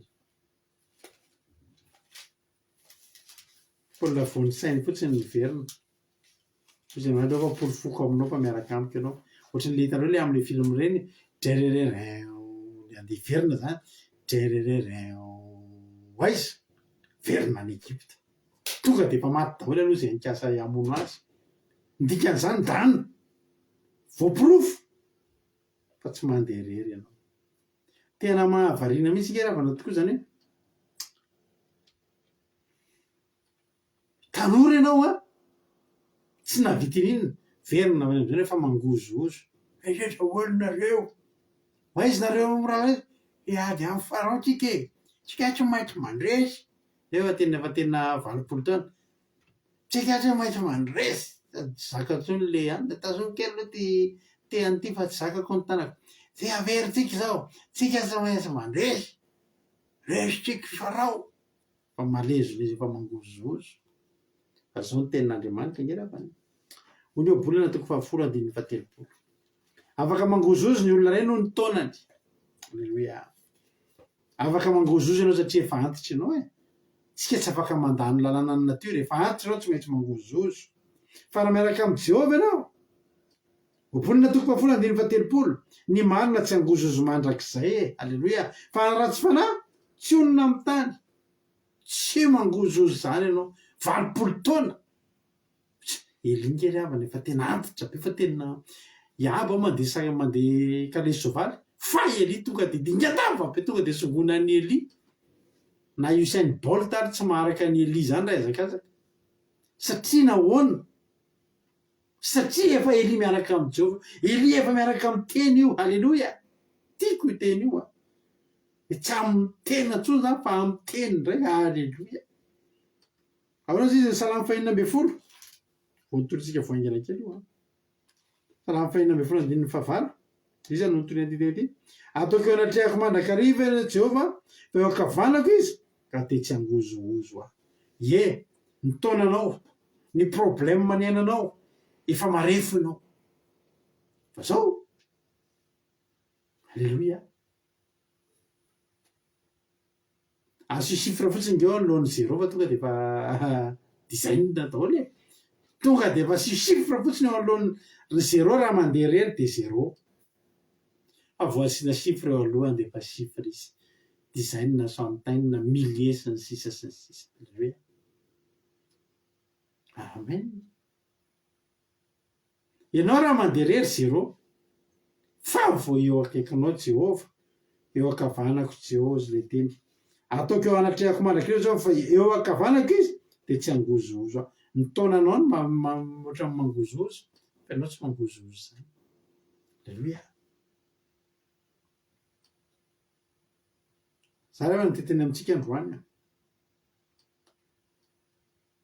andao miara mandeha amin'Andriamanitra raha mandeha amin'ny herin'ny tenanao ianao mety havita zavatra ihany fa kely de kely eritreretinao fotsiny ndravana hoe Egyptianina ray matin'ny Mosesy fa rehefa ohatra hoe tonga ny fotoana halleloia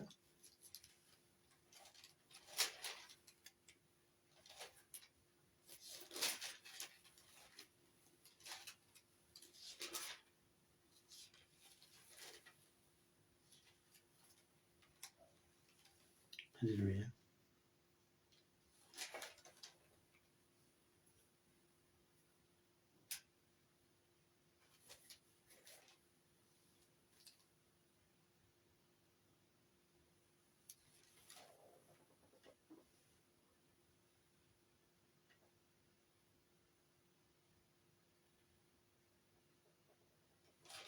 misy azy tedaviko zay fa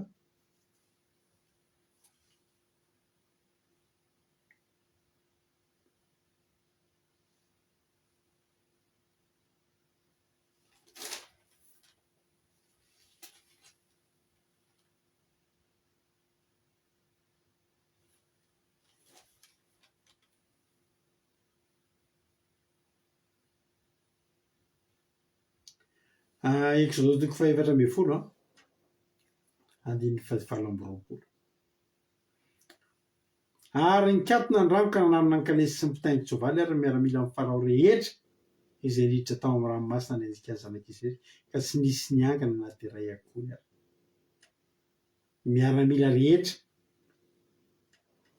rehefa niaraka tamin'i Jehova am'izay zany Jehova am'izay afaka mitazona ny ranomasina manokatra ranomasina izy de afaka manakatona ranomasina tsy hain'ny Mosesy zany fa Mosesy kosa rehefa niaraka amin'Andriamanitra de tafita Mosesy ary azo lazaina tena nomen'Andriamanitra ny Mosesy ohatrany hoe ianao zany manao inona zany manao fifaninanana olona roa miara manao fifaninanana de manolo tena le ray omeko anao ny méday omeko anao ny kopy aloha ny anaronao no misoratra ery hoe ianao ny champion na de tsy kisinao ary tiana zany ake nataon'Andriamanitra tamin'ny Mosesy natahotra ny Mosesy am'izay ny olona Israely sy ny olona rehetra satria manino nanao fahagagana lefa ny Jehova nanao an'izany halleluia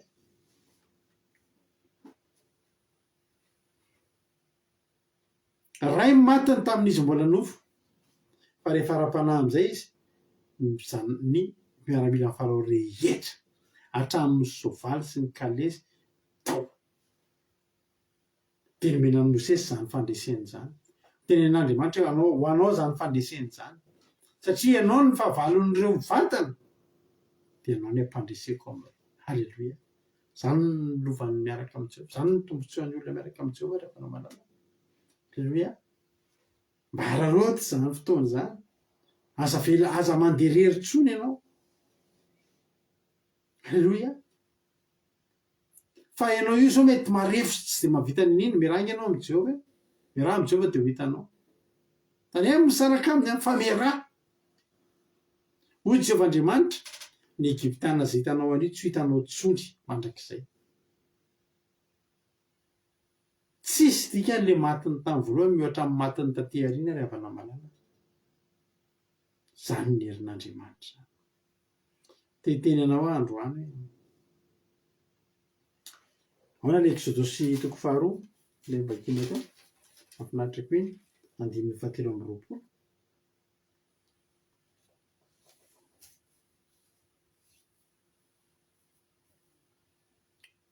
Tsy zay le izy ka Exodosy 2:5 moa le vakiana tao tsy voalaiko le noty fa tsy maninona nefa zany. Fa le hevitra lehibe tena hitako ndraisina tamin'ity androany ity de zay no tena hitako tena mahakasika anahy hoe afitsika rehefa miaraka amy Jehovah.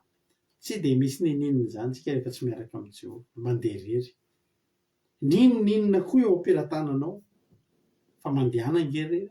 Ninona diplôma, ninona vola sy harena, ninona tanjaka sy hery. Zava-poana ireny, mety mahavita zavatra ray ianao am'ireny. Fa manandramaka ianao miaraka amy Jehovah de apetrao am'izay ny momba anao rehetra. Zany ange mahatonga antsika ampiasain'Andriamanitra apetraka ny momba antsika rehetra. Halleloia. Zany hoe de misaotra an'Andriamanitra ny havana. Tsy mba mananao hoe nianatra teolojia de nanana diplôma be amy teolojia zany. Satria raha nanana an'izany aho ozy nareo de tsy maintsy mety nyrehare ihany ahako. Fa za tsy nianatra sy tsy nandalo an'izany de reharehako mandrakariva zao fanaovako an'izao fandarana. Zay mantsy mampianao teto anao fandarana neny atiako bekeo raha ngahy io fandarana io tena faly be ao. Zany io raha faly be anao fandarana hoe ozy hoe tena tiako be mihitsy ty fandarana ty. Halleloia. Fa zao tsy nanao an'izany rehetrarehetra zany. Raha nanao an'izany de afaka nyrehareha hoe efa nianarako hoe Jehovah.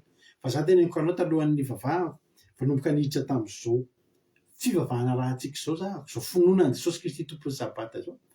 Fa teneniko anao na i Baiboly io tena tsy tadidiko eny tsy mba fantatry nisy an'izany Nahoma zany ohatra. Tsy mba say zany hoe inona aby re le mpaminany kely be dia be ato amin'ny Baiboly. Matthieu, Marc, Luc, John ihany.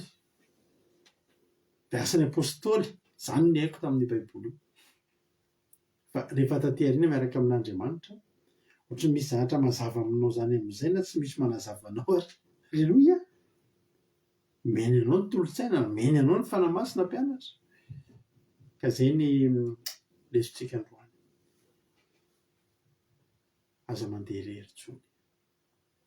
Aza mandeha irery tsony fa na dia anatin'io tanjaka serinao io ary ianao no mandeha irery dia hiarefo any am-pandehanana ianao.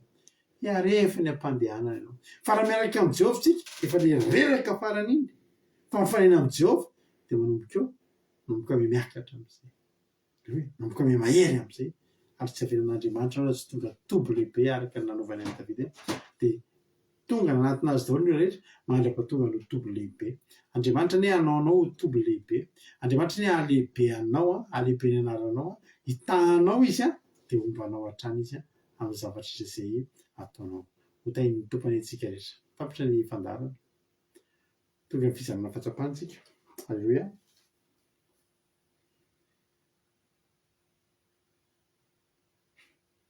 Ampianareo hoe zay sa ozy nareo ohatry mifoy loatra. Zay aloha mivita, zay ny takatra ozy le nahandro takatra. Halleloia. Mila fa voarainao zany, tsy ny lava koa ny zava-dehibe amintsika fa voarainao ve le hafatra sa tsy voarainao. Iny kantoko radio kiradio afaka miantso nareo izay zara fahatsapana, ina nakasika anao, ina ny azonao ambara, ina ny azonao lazaina dia afaka asitsika fizarana fahatsapana dia avetsika hevitra dia efa afaka efatra antsika amarana ny fotoana.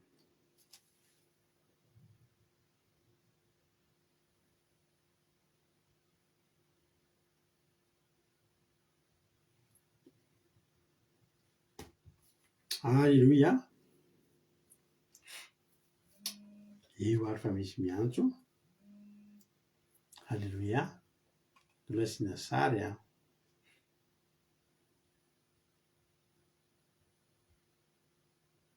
Halleloia.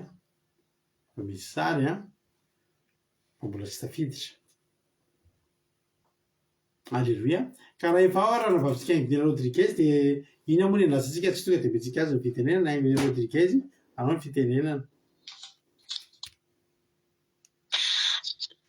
Tsy tena name fitenenana dia manao navety rehetra ka nareo Andriamanitra zavatra tena nakasika be dia hoe tena zava-dehibe ny fandehanantsika miaraka amin'Andriamanitra ary tokony mety ny zoko mampinona tao voaloha ratsy zany amin'ny olona hoe taka Mosesy zany toetra tamin'ny tenany izy dia fahavalo iray ihany no resiny fa mila zany tsika metehatra amin'Andriamanitra tsy metehatra amin'ny tena intsony fa metehatra amin'ny teny dia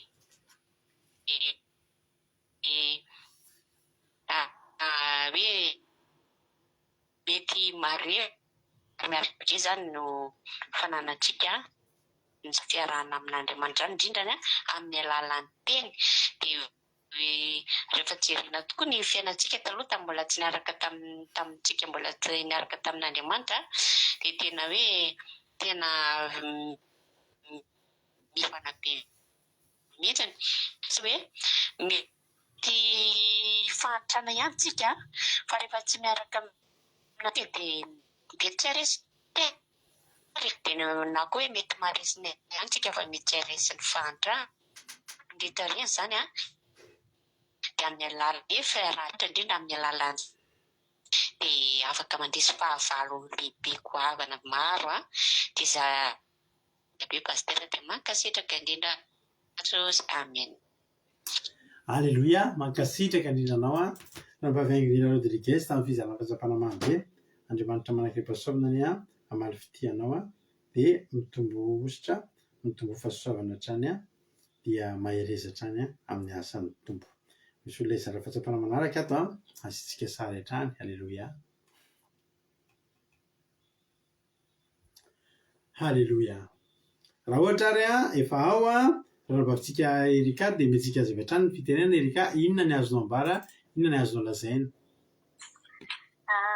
Mankasitraka pasterana amin'ny fitenenana dia tainy Jesosy tsika rehetra sy pastera ihany koa dia volateny moa tena hoe mankasitraka anareo mivady tamin'ny toriteny Androava tena hoe mamy be foana ny enao amin'ilay toriteny mahakasika daholo bebe moa zavatra tiana ho lazaina fa ho fitotinina angamba izy dia ny voalohany indrindra aloha zany dia ny fehany zany dia mila miaraka amin'Andriamanitra sika miaraka amin'ny herin'Andriamanitra fa tsy amin'ny herintsika olombelona dia satria Mosesy tamin'ny voalohany izy raha jerena zany ty tantarity dia mizara roa nisy ny tamin'ny voalohany sy ny ankehitriny dia Mosesy tamin'ny voalohany raha ohatra ka tamin'izy tao Egipta 7 taona izy tamin'izany dia nafaty Egiptiana anankiray zany hoe nafaty fahavalo anankiray dia tondra problème be anazy ilay nafatesan'io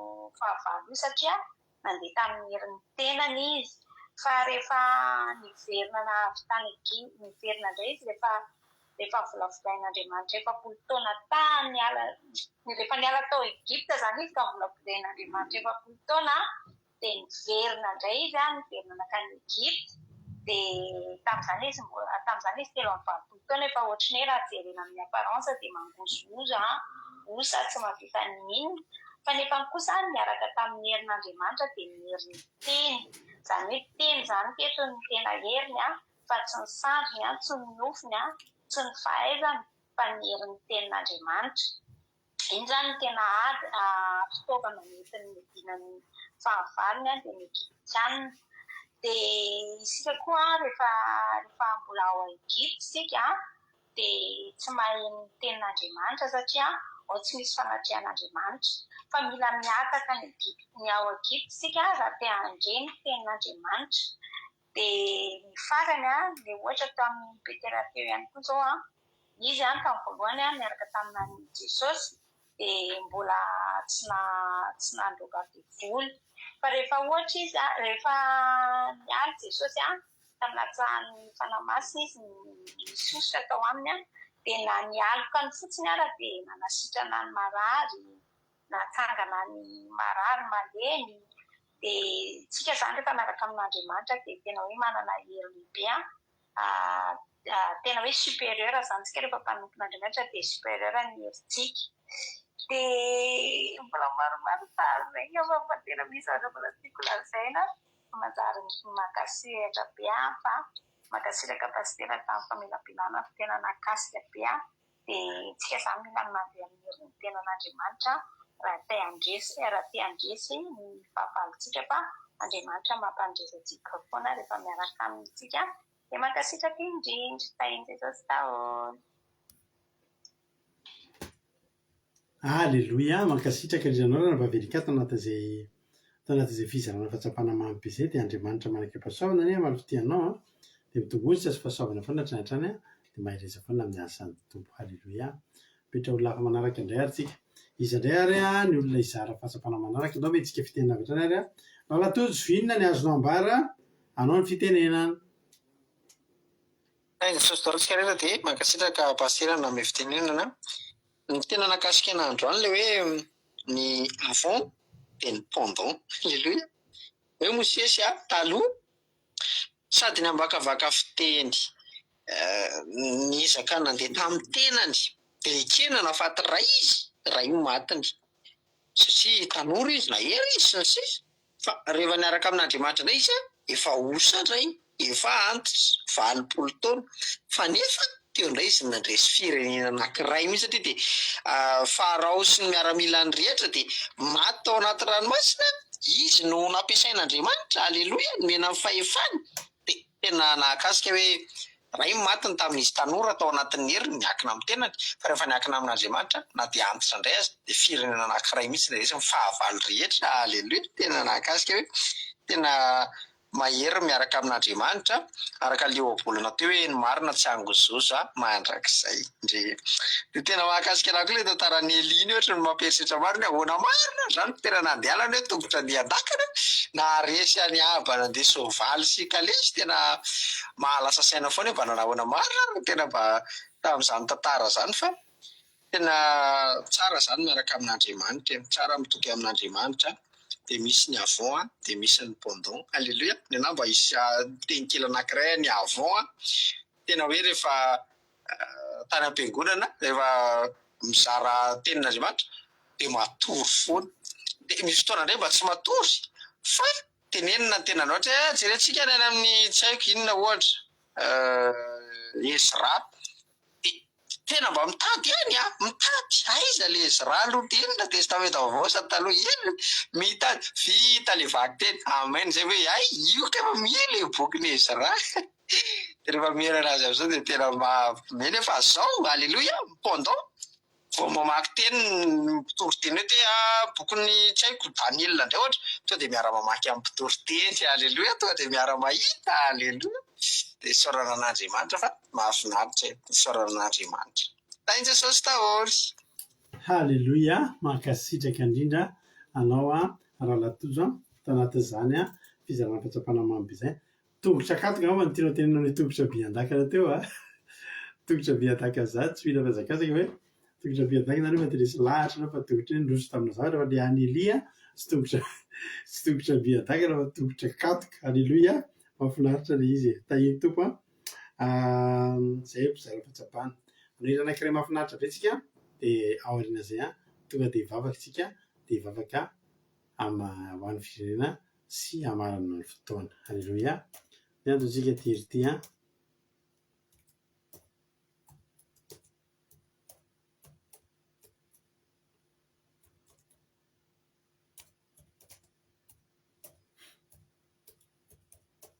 sotrana rehetra mizara fahatsapana fa mamy be mihitsy ilay fizarana fahatsapana. Alleluia. Rehetra tsika tiry ty ary ho voninahitr'Andriamanitra rery any. Alleluia.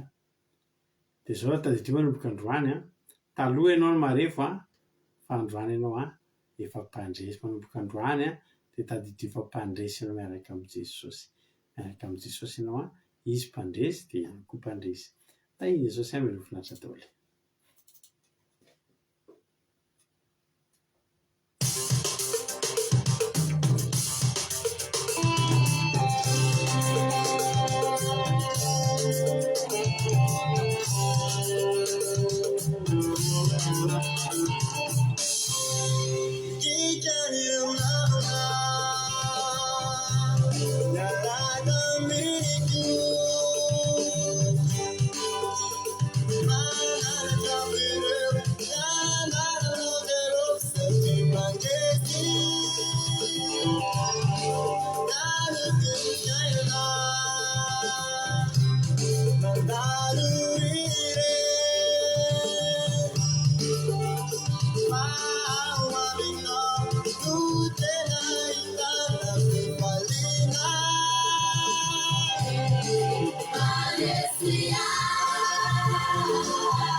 Halleloia.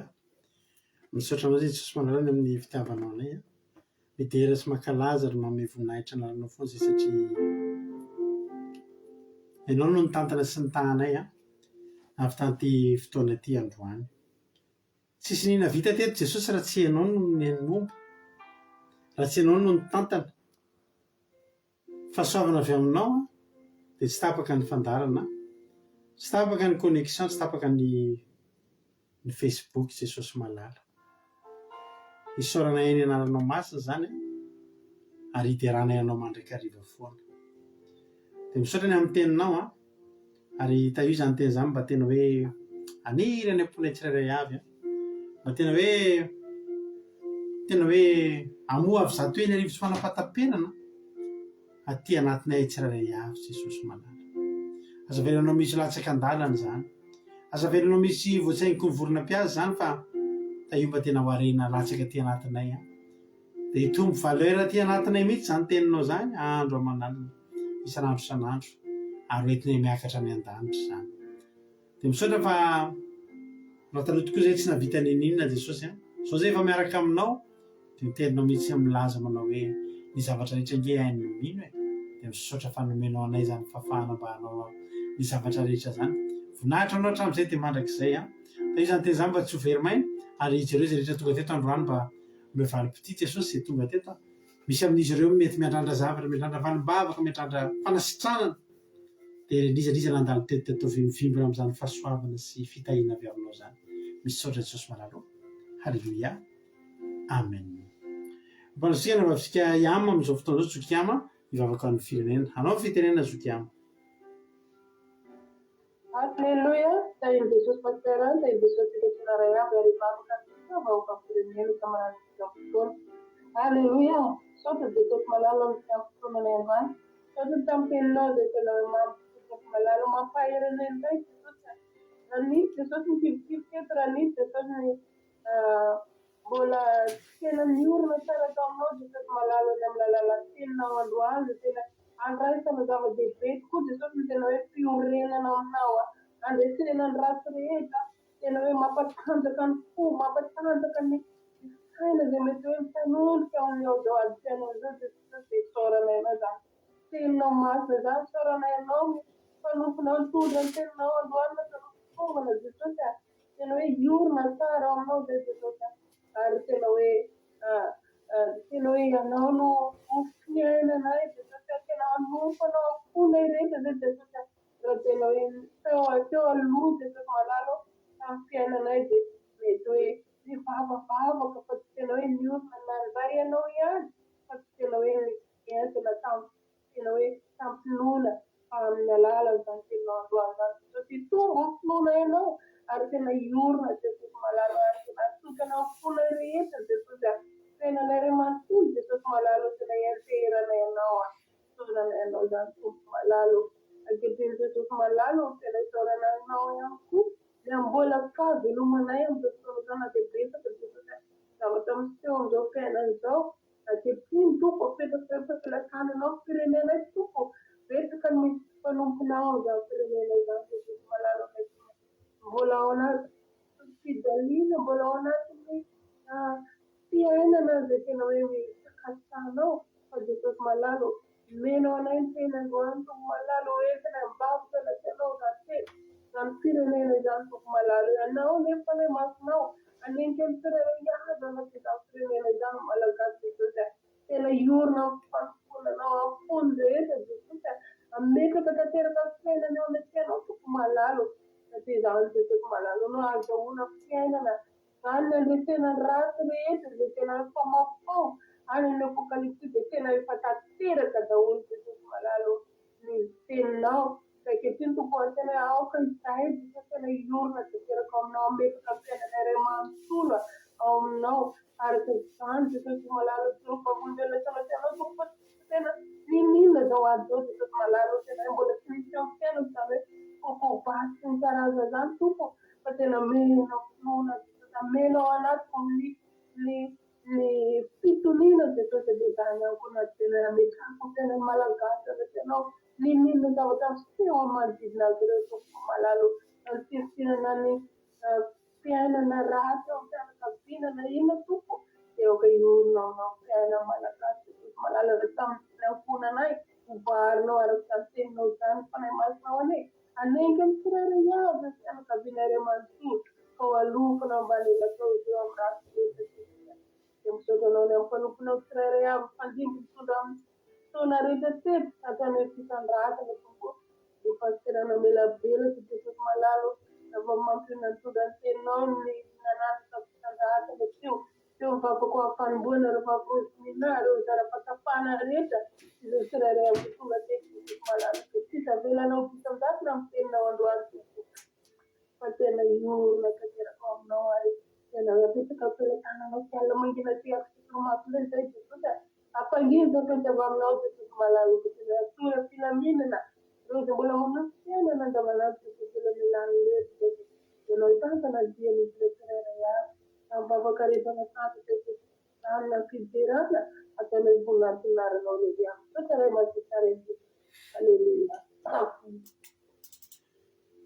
Halleluia makasitraka andrianarana vavy Zokiama tao anatin'izay vavaka mamipezana etinao teto izay namarana tsosa maro fitianao dia mitombosa sy fahasoavana hatrany a izay foana miasan'ny tompo misaotra mampianao koa tamin'ny toriteny ary misaotra ihany koa nanaovantsika Rozimina tamin'ny vavaka fanombohana dia misaotra nareo rehetra ihany koa izay nizara fahatsapana ianareo rehetra tonga ndraika tamin'ny teto nandray anjara tanaty commentaire Andriamanitra mananky pasaona maro fitianareo mitombosa sy fahasoavana foana hatrany hatrany raha mbola Jesosy ka tany tompo venana soamatsara dia rehefa vendretsika dia efa eo eto anatin'ny fandarana commencement kely fampinana toriteny iarahana amin'ny rahalahy Jonathan sy rahalahy Tojo Artsy Almaina dia amin'ny folo sasantsika miditra anaty Zoom azadiny fa fandraisana fanasan'ny tompo rapitso samy miomana amin'izantsika na fona sainana fanahy Akila 2.radio103.5.com Akila 2.radio103.5.com afanao meno nonjabeo Akila 2 misy toteny sy Akila 2 amin'ny ray minefatra ny fito amin'ny folo maraina amin'ny ray minefatra ny fito amin'ny folo ralina mety ahiny tompo daholo isika rehetra Halleluia Amen